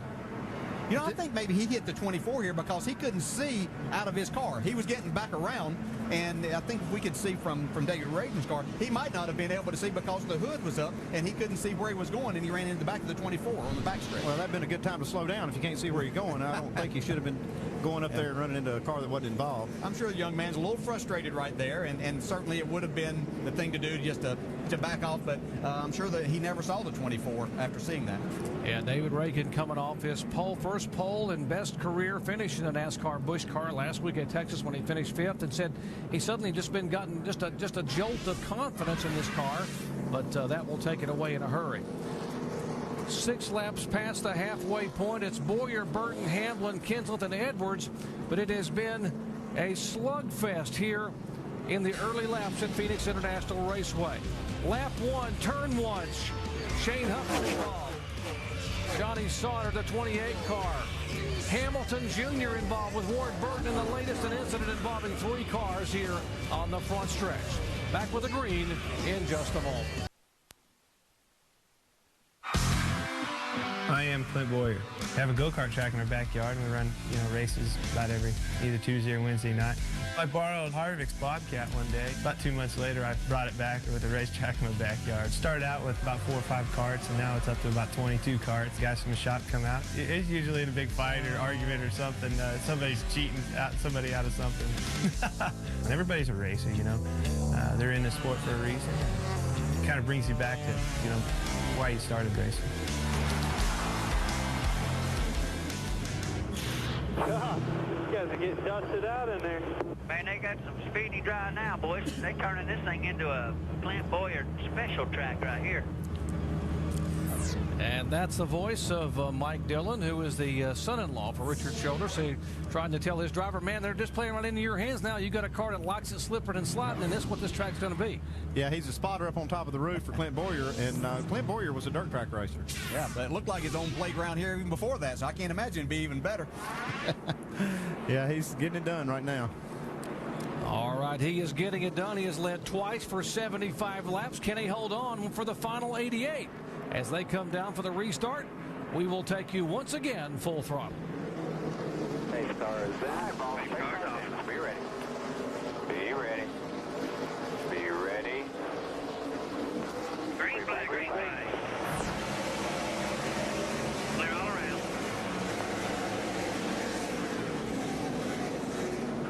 Clear low, clear low. Inside, inside, inside.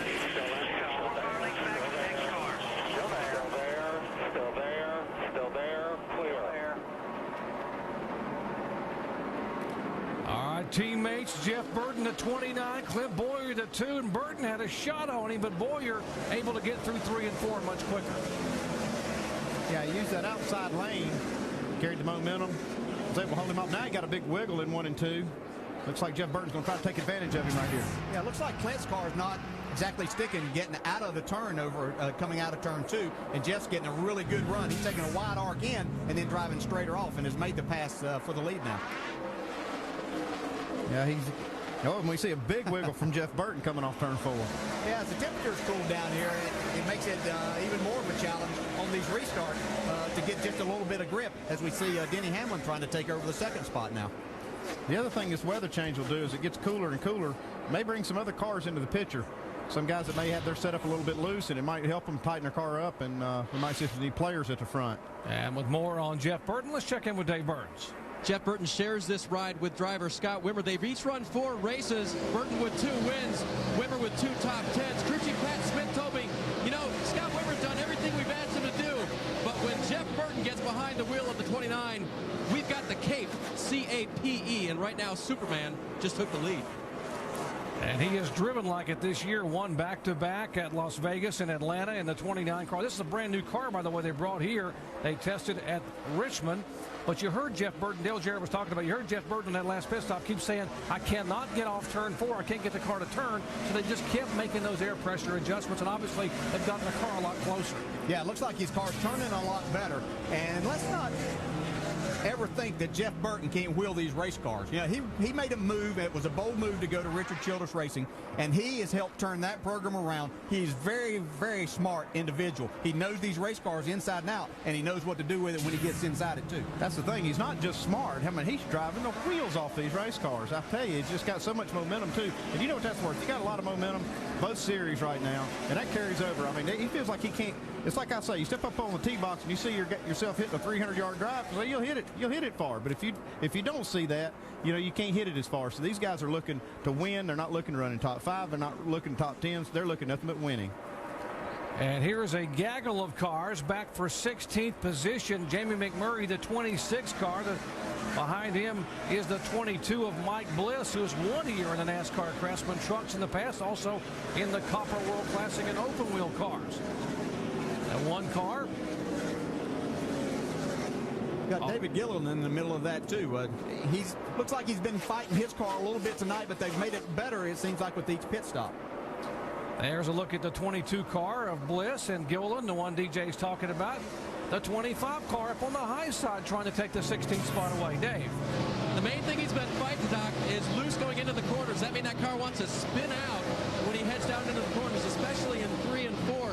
The last stop, they managed to take a spring rubber out of the right rear, which tightened that car up a little bit, but David's losing spots now. Yeah, it really makes it difficult here whenever you're trying to get down into the corner and carry that momentum, and so it's hard to do that. You might get it cutting in the center, but if you can't get there, it makes it more difficult. And there's a 32 car in front of him as he's making a move there. Dave Blaney, Alan Bestwick. Doc, they're in rally mode right now. The previous pit stop back at lap number 93, they had a very long stop. They had a lug hang in the right front.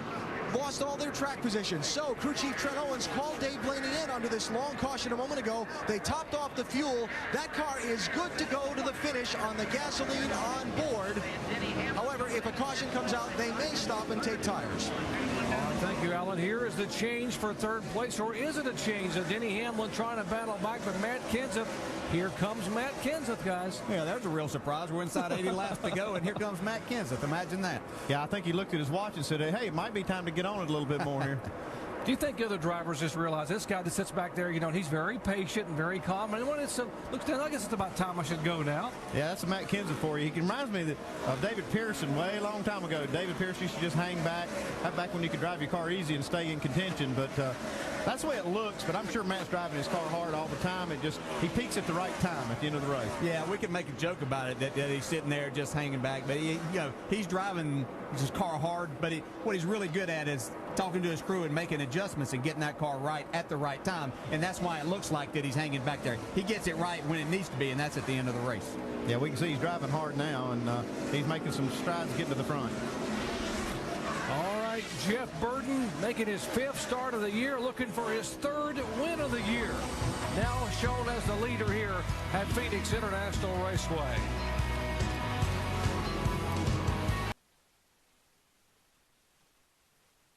It's the month of the year when Jeff Burton is almost unbeatable in a Busch car. Burton has cut the margin in half in a lap and a half. They are door to door. Jeff Burton takes the win, and Kyle Busch slams the wall. Burton will sail out of turn 4 and win his 2nd in a row.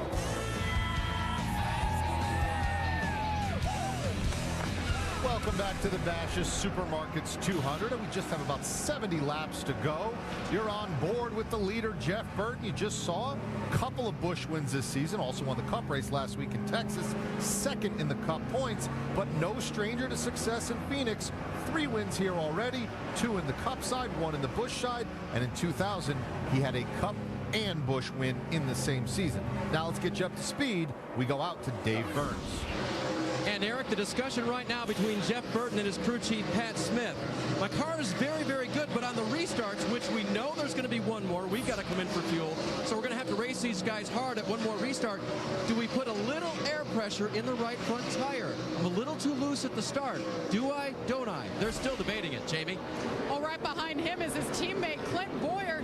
Clint Boyer's team telling him to conserve fuel because right now the max he can go is to lap 185. That would be 15 laps short, telling them to conserve, hang in there. He has a fast car in the end. Alan. Well, so far tonight, Matt Kenseth has not had anything to get up and challenge Clint Boyer or Jeff Burton for the top spot. Kenseth has hung around in 4th and 5th spot for a lot of this race. He just moved up to 3rd a couple laps ago, moving around Denny Hamlin. They may have enough fuel to make it to the finish if we stay green, Vince. Well, Denny Hamlin in the 20 is running 4th. He does not have enough fuel to make it to the finish. They'll have to pit at least lap 190. So keep an eye on that. That's still 55 laps away. But Denny Hamlin's going to have to come in for at least another splash of fuel. He's still complaining that the car is a little tight. Jamie? Well, Carl Edwards hanging there in that top 5 spot despite that damage. The last pit stop, they banged that damage out on that left fender. They also took a half-pound out on the right front, worked on the nose, raised the track bar, did all kinds of changes. Right now, Carl Edwards sitting there in 5th position. Vince. Well, Jamie, in 6th place is Greg Biffle. This is a brand new race car, never even been tested before. They brought it here to Phoenix looking for another win for Biffle. Remember, he's already won twice here at Phoenix in the Busch Series. Jamie? A young driver, Regan Smith, in that Ford machine for Ginn Racing. He's had 4 starts now here in Phoenix. He's had 3 top 5 starts, but he's never finished better than 24th. He's looking to change that. We have a caution on the track, guys. All right, caution. Here's Todd Cleaver in the 16 car. A 3M machine going around and bringing out caution for the 6th time tonight, and that will sort of put some of this strategy away because they will be able to make this final pit stop under the yellow flag on pit road here. Yeah, Dave Blaney was looking pretty good there with their strategy. I'll tell you, this is going to be an opportunity for somebody, though, maybe to stay out and gamble that they have enough fuel and they're going to have enough cautions to make it work. Let's see if we can see what happened to Cleaver here up in the corner. Looks like he got a little bit of help from the 41 car, David Stremme. Stremme had moved into the top 10, and he was wanting to get even a little further, a little quicker. On board with the 41 car, David Stremme. There again, just back to the gas a little bit quicker and a little bit harder. And, you know, it just doesn't take much because the back end's light coming off of these corners already. You talk about them being on the edge. They are on the edge already, and they get shoved over the edge just with a little bit of a tap. All right, here we have 63 laps to go. The top 14 cars, we're going to have to pit again. I'm not so sure Dave Blaney would have had to come in. He was running in 15th spot, but now the caution throws all that strategy away. As here comes Jeff Burton, Clint Boyer, and the leaders. Dave? Jeff Burton's day started with car owner Richard Childress telling his guys, good pit stops today, we can win this thing. They've got one more chance right here. They're going to raise the air pressure in both right side tires. They believe that's the answer. If they get a good pit stop and win the race off pit road, Jeff still has a chance. Alan. Opportunity for Matt Kenseth's team. They haven't been able to pass Clint Boyer or Jeff Burton on the track. Can they do it on pit road? Another air pressure adjustment for the 17 car. Jamie? Very critical stop for the number 2 car, Clint Boyer, to try to regain that lead. They're going to do 4 tires, full fuel, and he's out. On the 20 cars, Denny Hamlin, crew chief Dave Rogers reminded the team, this is our last stop. Make it a good one. They made a track bar adjustment and an air pressure adjustment as well, trying to get him a little more free through the corner. All right, what could be the critical final pit stop? And look at Juan Pablo Montoya. 12 spots he's gained. He's already been penalized once earlier tonight for speeding on pit road. And Andy? Leave it to Brad Parrott to come up and be the guy that's going to roll the dice and gamble on this deal. I bet what they did is just got fuel, maybe some right sides. We need to get down there to the pits and see what they did take, but definitely gambling here. Juan Pablo Montoya has won on the road course. He's now leading on an oval with 62 laps to go. It's been a great rookie battle this year between Marcus Ambrose and the smiling Colombian Montoya.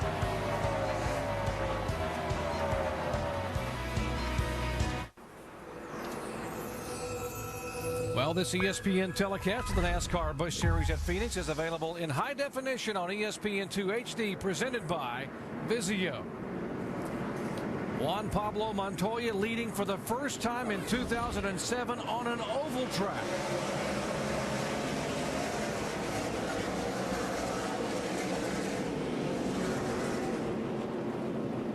This is going to get interesting. Montoya known for his aggressiveness, particularly at restarts. In the middle, still outside. And Boyer and Kenseth and Hamlin all go by, and now they're shuffling up. Here comes Montoya back on the inside. That's just great racing. That's what this racetrack lends itself to, is good, hard racing. You got guys doing different strategies, and that just makes it a lot of fun. It's really fun for Clint Boyer out front right now. He's got that clean air again. It'd be interesting to see if they made any adjustments to that car. Yeah, Jeff Burton didn't have a very good pit stop right there, so he's back in the pack a little bit, having to fight these guys too. Yeah, he's fighting not only lead lap cars, but a couple of lap cars, so it's kind of holding him up. He's still got plenty of time, but just making it more difficult. There's Burton behind the 66, who's a lap down, who's the first car lap down, right behind the 42. Whoa, and there's contact between Montoya and Steve Wallace, and Wallace goes around, and Montoya just... Watch him come on down. Great job on Juan Montoya's part not to get involved in that. Real close. So the 7th caution flag tonight will come out here on lap 143, and Steve Wallace. Clear that left rear. Got to get in there, clear that left rear. Make sure the left front's okay. And the Home Life Communities Dodge. He was the first car a lap down, trying to hang there.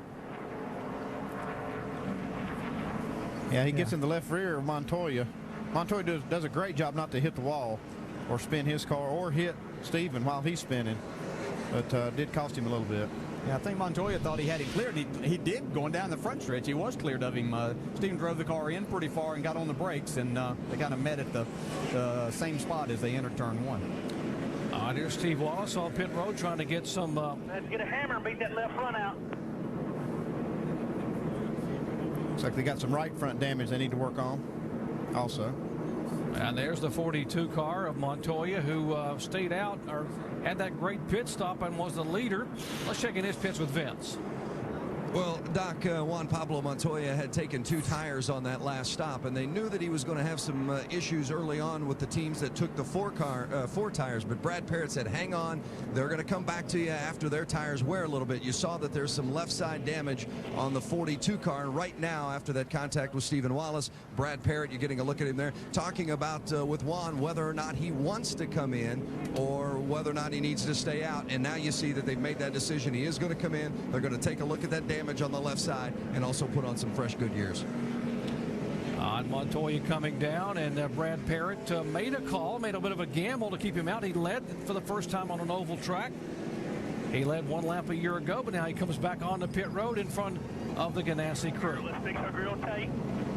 Left side's good.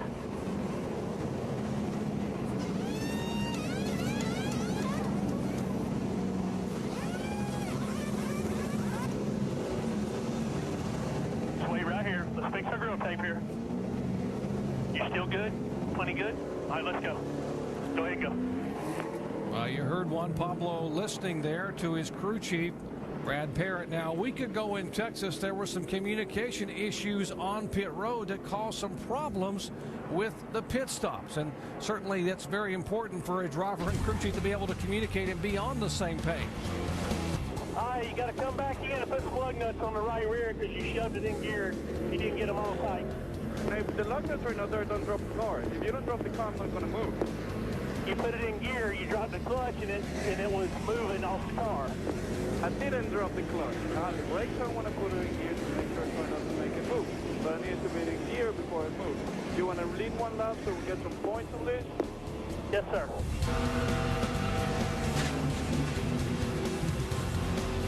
We'll come in and adjust the nose in.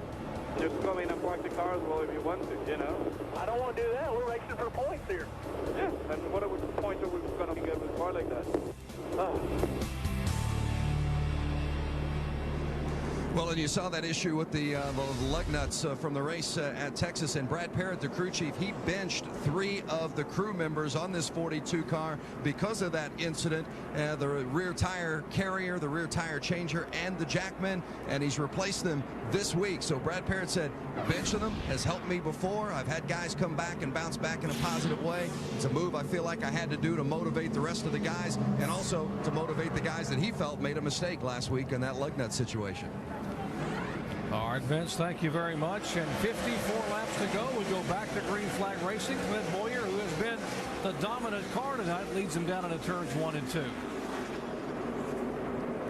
Guess who's coming on the inside? Kenseth. Yeah, Clint Boyer looks like on the restarts he's having a little bit of a difficult time getting off of turn 2, but he carries a lot of speed down into 3 and uses that high line off of there to carry some momentum. So Matt Kenseth trying to get that lead, but I don't think Clint wants that to happen. We see 2 different styles. We saw Matt Kenseth back off the gas real early getting into turn 3, and Clint Boyer drive the car way down in there. And we see that both styles work, but they're definitely different. And you just saw a glimpse a moment ago, the 29 car of Jeff Burton making a move.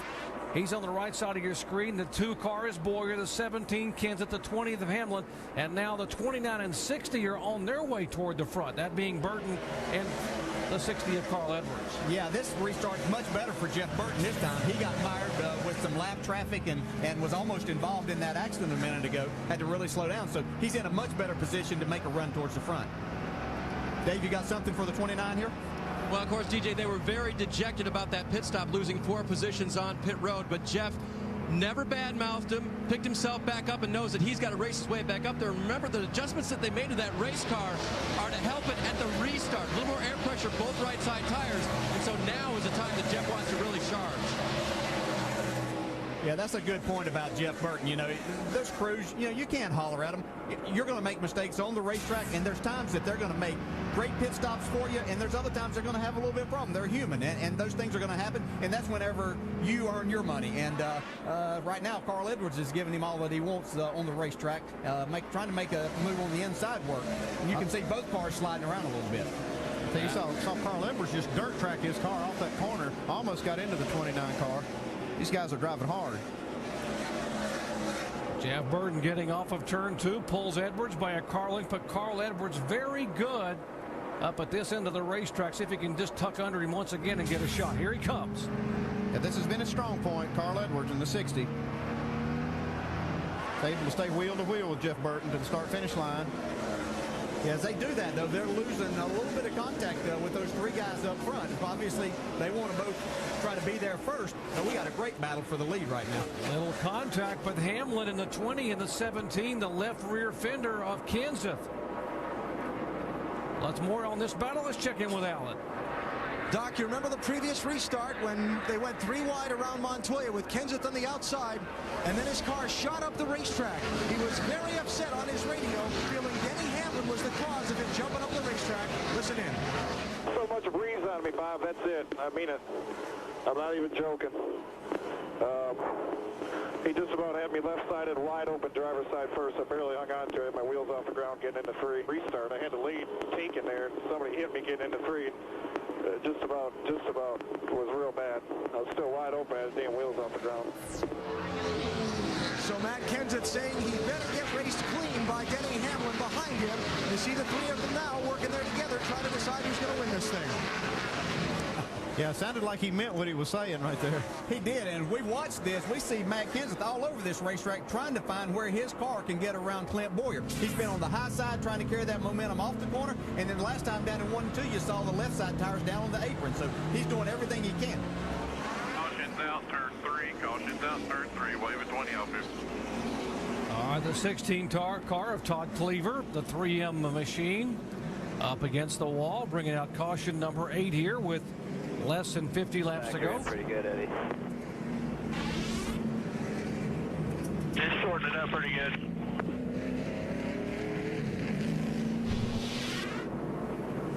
Top of your screen there, he just tags the outside retaining wall. Must have got loose getting in the corner. Don't know if he got any help or not, but by the time we saw him, he was already sideways headed to the wall. And the 47 car, that is John Wood. He will be the Lucky Dogs Free Pass Award winner, the Aaron's Lucky Dog, so he will be back on the lead lap. And that will put 24 cars on the lead lap with 45 laps to go. Clint Boyer is still the guy they're chasing. Matt Kenseth in hot pursuit.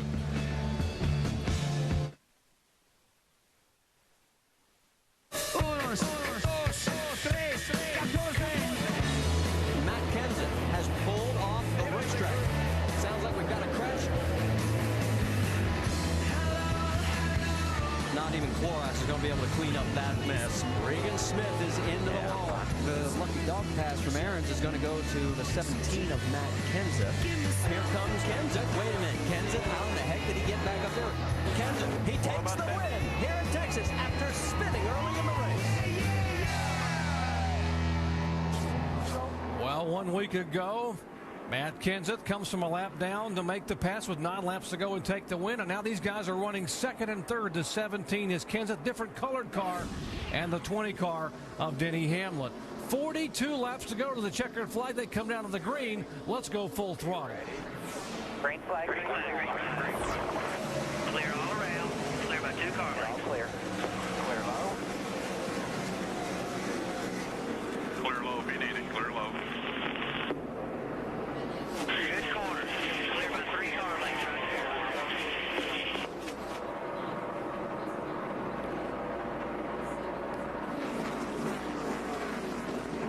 Looking low. Clear low. Clear low. Clear by 2. Right there. Clear by 3. Nice and smooth. Treat that gas pedal like an egg. Clint Boyer, who had struggled somewhat on the restarts before, gets a good start on this one with 42 to go. As he tries to hold off the 17. Now, Kenseth pulling away by 4 or 5 car lengths from Denny Hamlin. We've got about 6 great race cars that could win this race in the top 6 there. We've got Jeff Burton, who's led a lot of the race, and he's sitting back there lurking. These 2 guys running up front, Matt Kenseth. They don't want to let him get up front and get any clean air on his car, though. I can tell you that. His car's just getting better and better. Pretty good battle back for 12th position. Kevin Harvick in the 77 gets a challenge from the Toyota, the 32 car of Dave Blaney. Yeah, Dave has a really good car. You know, just unfortunately lost some track position earlier with some pit stop problems, but has battled his way back. It's so hard to get it back, and you can't get it back quick here at Phoenix. You just got to work them one at a time. You can see how hard it is. He's just working on Kevin Harvick. Got maybe a little faster car, but just can't quite get by. As they go around, Harvick up behind the Steve Wallace car, the 66 car. Kind of uses Stephen Wallace as a pick. Dave Blaney did in the 32 and was able to get by. Yeah, on the left side of the screen there, we see, once again, Matt Kenseth just trying wherever he thinks he can make that car go fast. He's entering the corner quite a bit higher on both ends, and he gets a good run off. But Clint Bowyer's right down on the bottom. And as we'll watch him go down the backstretch here, I think you'll see Matt Kenseth probably go in a little bit higher and try to let the car roll and get back to the gas. Got a crash in turn 2. All right, trouble cars going around into the wall up high. And David Gilliland is one of those cars involved. As is Mike Wallace in the Geico Chevy. What's wrong with that idiot?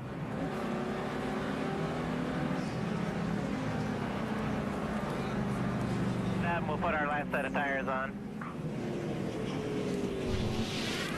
Show you what happened here coming off the corner. 25 of Gilliland enters the corner behind Montoya. Looks like he got a little bit of help from the 47. Yeah, John Wood. He might have wiggled a little bit. John Wood back in the gas pretty hard.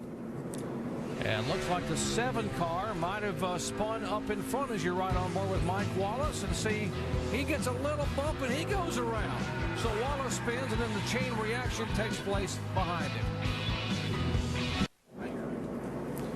Back at Phoenix International Raceway, here's the incident a moment ago. The 7 car gets a little tap behind. He spins. The 25 tries to check up. He gets tapped from behind by the 47 of John Wood. And so both Gilliland, the 25, and Mike Wallace, the 7 car, are up against the wall. Here's the tap again from Marcus Ambrose. 50. Come on. Get it started. And the 25 comes back across and gets the rear end as he tries to get his car righted of John Wood. Let's dial up our in-race reporter and talk with Jason Leffler. Jason Leffler, Dale Jarrett, do you have a copy? Yeah, sure do, DJ. Jason, what you've seen, anybody have anything for Clint Bowyer tonight? Well, I wish I was far enough up there to tell you guys, but I'm just been battling back here. This is an exciting racetrack. You know, there's a lot of beating and banging, and I wish I could give you some more insight if anybody's got going to beat that 2 car. But back here, a lot of action, a lot of smoke, a lot of tire smoke, a lot of rubbing and racing. How's your car? Can you make any gains towards that top 10? Well, I'd like to think so, but we can't get a long enough run here, and I mean, we've made major adjustments. So we've obviously missed it. We have some sort of problem here in the right front. It just feels like, really feels like I got a real stiff spring up there, and we don't, but something's bent or not working right. So hopefully we'll just keep working on it and come away with a good finish. Okay, thanks, Jason. Good luck. Thanks a lot, guys. Jason Leffler, the Great Clips Toyota for Todd Braun.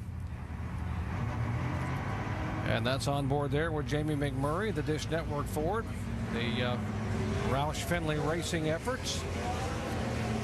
The 26 car.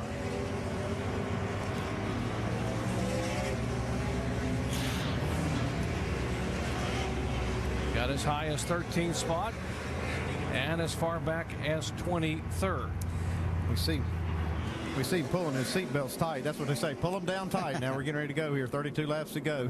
That was a good view of that. All right, let's set the top 5. Clint Bowyer, Matt Kenseth, Denny Hamlin, Jeff Burton, and Carl Edwards. And by the way, Greg Biffle's just hanging out to the top 5 and 6th spot. Any of those cars could win this thing with 32 laps to go. Pace car will pull away. They will come up to speed and see who can hang on. Can Bowyer hang on? Will Kenseth get the move? We'll find out as we watch and listen and go full throttle.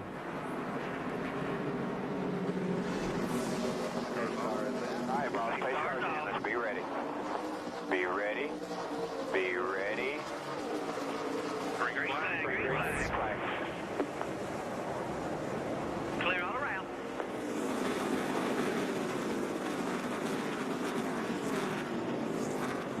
Clear low, finish. Clear low.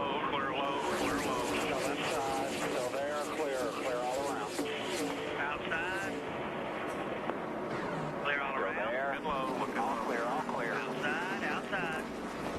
Here goes Kenseth to the high side off of turn 4. Can he get it to stick?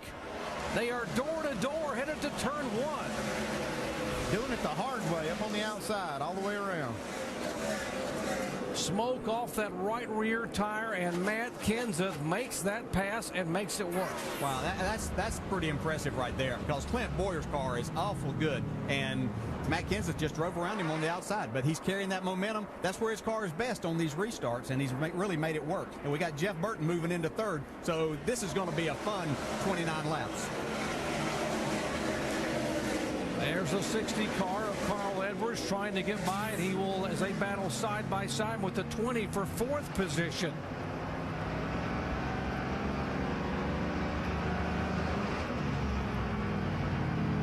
I think Jeff Burton's got his car as we watch the 20 and the 60 right here battle for that 4th spot. But as they run side by side, the guys up front are getting away just a little bit. Now we see Carl Edwards take over that 4th spot. Well, you saw a big wiggle and just a steering wheel jerk back and forth inside that 20 car a moment ago as Hamlin had his hands full. Yeah, you know, we talk about trying to be smooth and go through, but this is a place that you really work the steering wheel. I don't care how good your car is. You don't just hold it still, because you're working the throttle and the steering wheel all the time. Let's check in the Hamlin pit with Vince.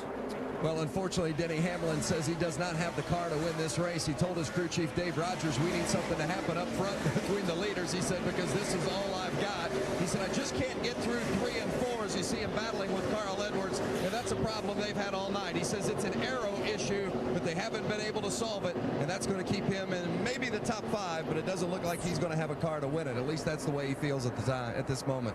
I'll tell you, Vince, I'd be trying to pump him back up. He looks like he's got a pretty decent car. He's racing hard under Carl Edwards, and I think if he could get past Carl, he could maybe get up there and contend with these guys. Let's check in the Carl Edwards pits. Jamie? Carl Edwards, on the other hand, thinks he does have a car to win. He's been thrilled since they pulled it off the trailer this weekend. It has been fast. You see him side by side with Denny Hamlin right there. Carl Edwards complaining he doesn't like the high line. He says it's loose as heck. Guys, this is getting exciting. And Denny Hamlin's got him pushed up into the high groove, Carl Edwards. And he says he doesn't like it up there, but he's doing a pretty good job. These guys are running side by side. And now Greg Biffle has caught them. Makes it a 3-way battle. And Hamlin tries to slide back up in front of Edwards. Yeah, you might not like that position being on the outside, but what are you going to do? I mean, you can't back out. He's not going to do that. So he tries to make it go as much as he possibly can. But you can see Carl Edwards just sliding this race car around, trying to get ahead of Denny Hamlin. Yeah, he's just playing the hand he was dealt here. Yeah. He's got pushed up in the high groove, and now he's made it work for him.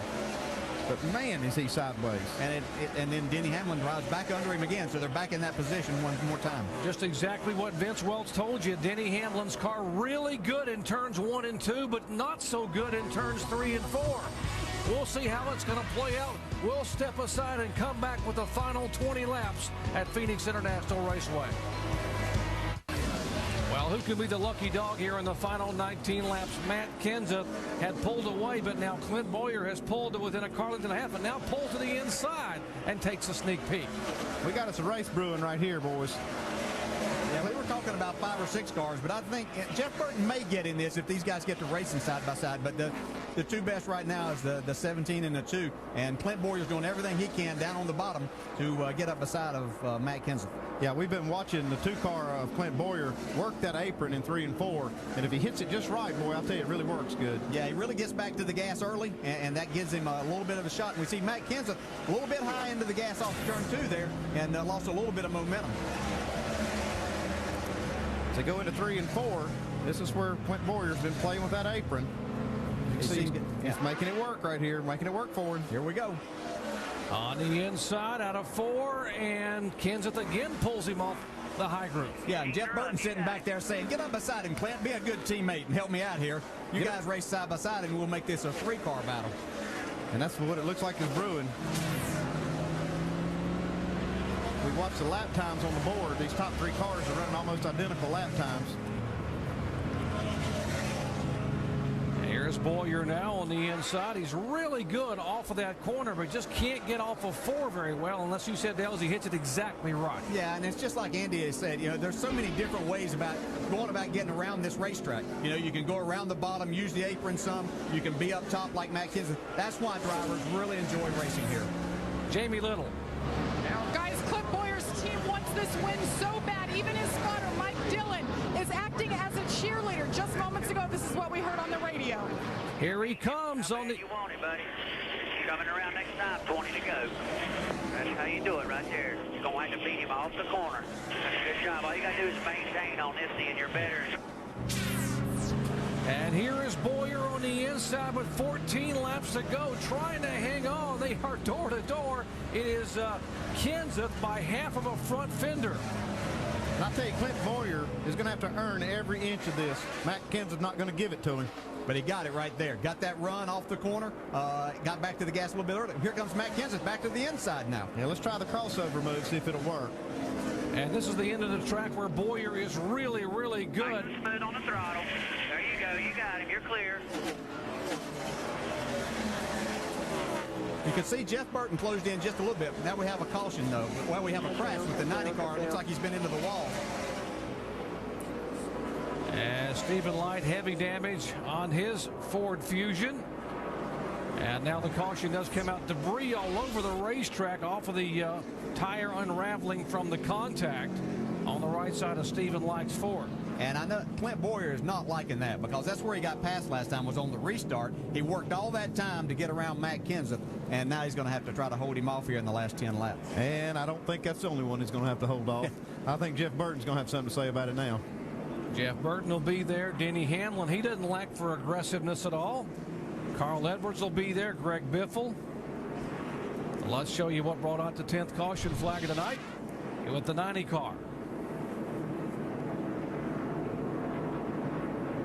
Oh, looks like he had a tire go down. Yeah, that hurts. Yeah, that does. That's a hard lick.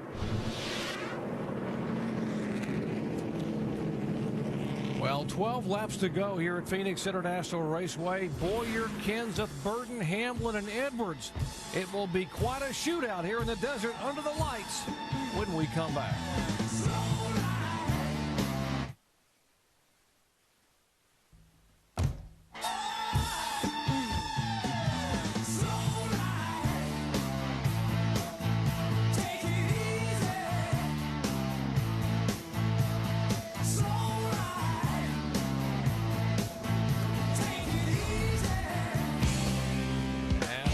Under the lights here in the Arizona desert. Next week we head to a fan favorite Talladega Super Speedway, home to bump and draft and 3-wide racing and overall out of your seat action. The Aaron's 312 NASCAR Busch Series at Talladega on ABC Saturday at 2:30 Eastern Time.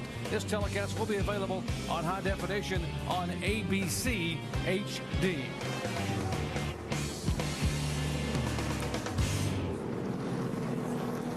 All right, well, guys, if history is any indicator, the leader, we have now 10 laps, just now 9 laps to go.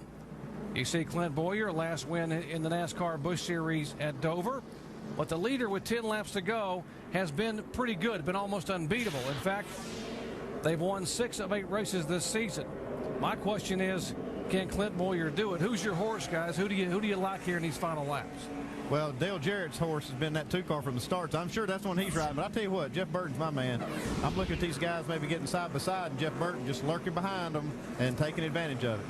Yeah, I'm going to stick with Clint. I think that he's going to do everything that he knows how to do to keep that 17 behind him this time. That could create a lot of action, but I think he's going to do it, and he's been good all night long. And as I said last week about those stats, you only use those when you like them to your advantage, and Clint likes this one to his advantage. Well, let's find out what they're talking about in the 17 pits. Alan? When the caution came out, Doc, a long description of Matt Kenseth about his car, where he was compared to the two. Here's the gist of what Matt says about his chance to get around Boyer in these final laps. Can't carry my speed. When I had it hung on the right rear through there, I could haul, but I got to wait for it to turn now, and he just gets back to the gas and just cleared me. I just can't really do a lot more than I'm doing here.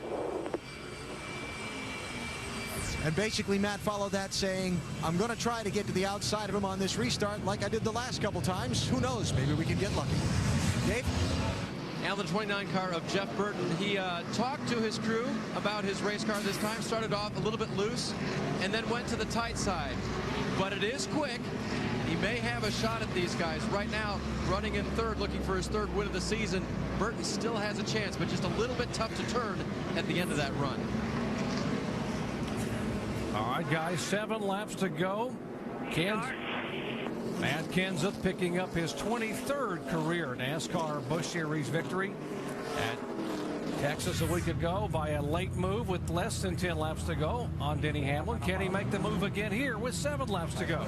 Yeah, well, tell you what, I'm going to pull my seatbelts tied up here. Yeah, and Clint Boyer obviously knows he's going to try to go to the high side again. So when he goes to block there, does Kenseth go to the inside? And then there's Jeff Burton going to the inside of him. This is going to be interesting. This is fun. Let's put the drivers and the spotters to work here with 7 laps to go as we go full throttle.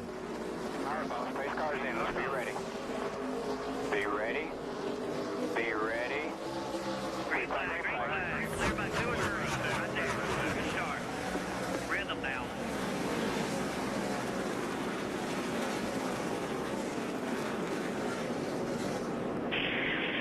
Like you passed, like you called it. Use that apron. Get out here 1 and 2 and do what you did down there. 2 back. Here by 5.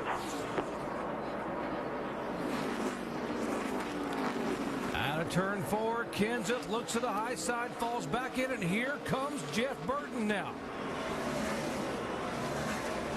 The Boyer blocked that first attempt off of turn 4 there. Matt Kenseth had a really good run, and you know, we could have seen the exact same thing that happened earlier in the race between Kyle Busch and Ryan Newman, but I think Kenseth backed out just a little, and obviously Clint Boyer had just a little bit more room.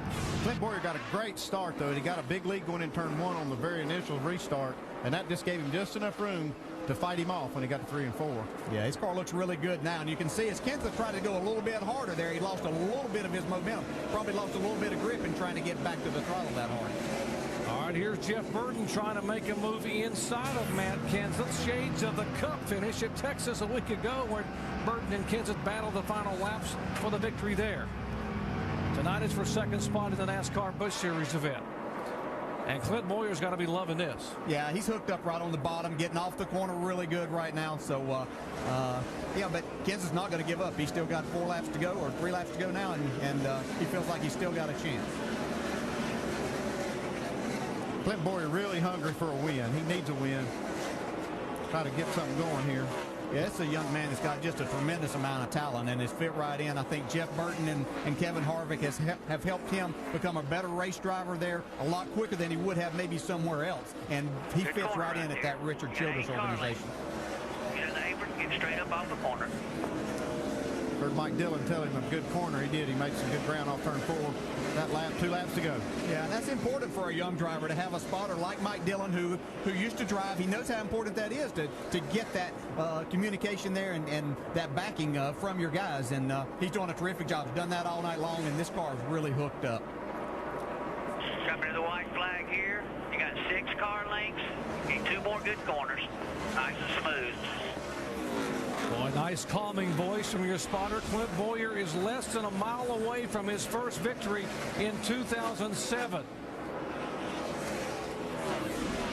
Well, trouble the 1 car, J.J. Yaley, and right in the side is the 47 of John Wood, who had nowhere to go. But the white flag had waved, and the yellow is waving on the racetrack as they have heavy, heavy contact. And here's the checkered flag for Clint Boyer, who will take the win. We do not have a green-white checkered once the white flag is waved, so Boyer gets the victory. Kenseth is second. Jeff Burton, Denny Hamlin, Carl Edwards in the top 5. Well, hard impact. There's the 47 of John Wood, the window net. His car trying to move away. You saw J.J. Yaley, the Phoenix native. He already had the window net down in the 1 car. What a great job by Clint Boyer. Had a great race car. I think Vince is down there with his crew chief right now. Vince? Yeah, Dan Deringhoff. Dan, hey, Dan, come over here. He just walked away. Get taken. Congratulations. Clint said on the radio, we won this one from the pits. Where did you think you guys got the advantage? Oh, just excellent pit stops all night. You know, we borrowed the 07 pit crew to do this deal. Man, they're just such a great group of guys to work with, and can't say enough. Driver did a pretty good job, too, holding off Kenza. Yeah, there's nothing wrong with our driver. He's up and coming, and he's going to be one of the best. And what's this win mean for this group of guys, this team? It's a neat deal. We're only running 23 races or so this year, and you know, it's just a neat deal to come out here and do this. And first time for Camping World on our car, and it's a neat deal. Congratulations. Well, 27-year-old Clint Boyer becomes the 6th different winner in 9 races here in 2007 in the NASCAR Busch Series. His first win since Dover back in September of 2006. His 5th career overall victory, and there he salutes the NASCAR fans here in Phoenix.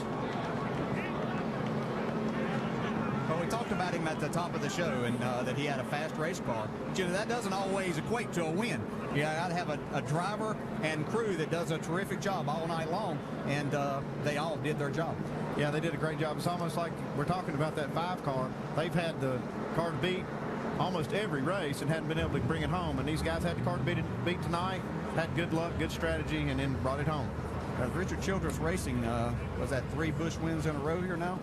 Didn't Harvey?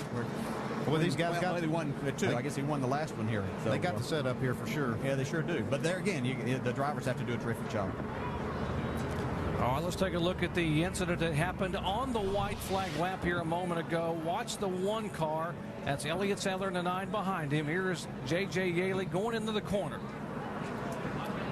Well, he just gets in a little bit too hot. Looks like he locked up the brakes. The rear brakes kind of took over, and the car spun out and got in the wall. Just hard driving.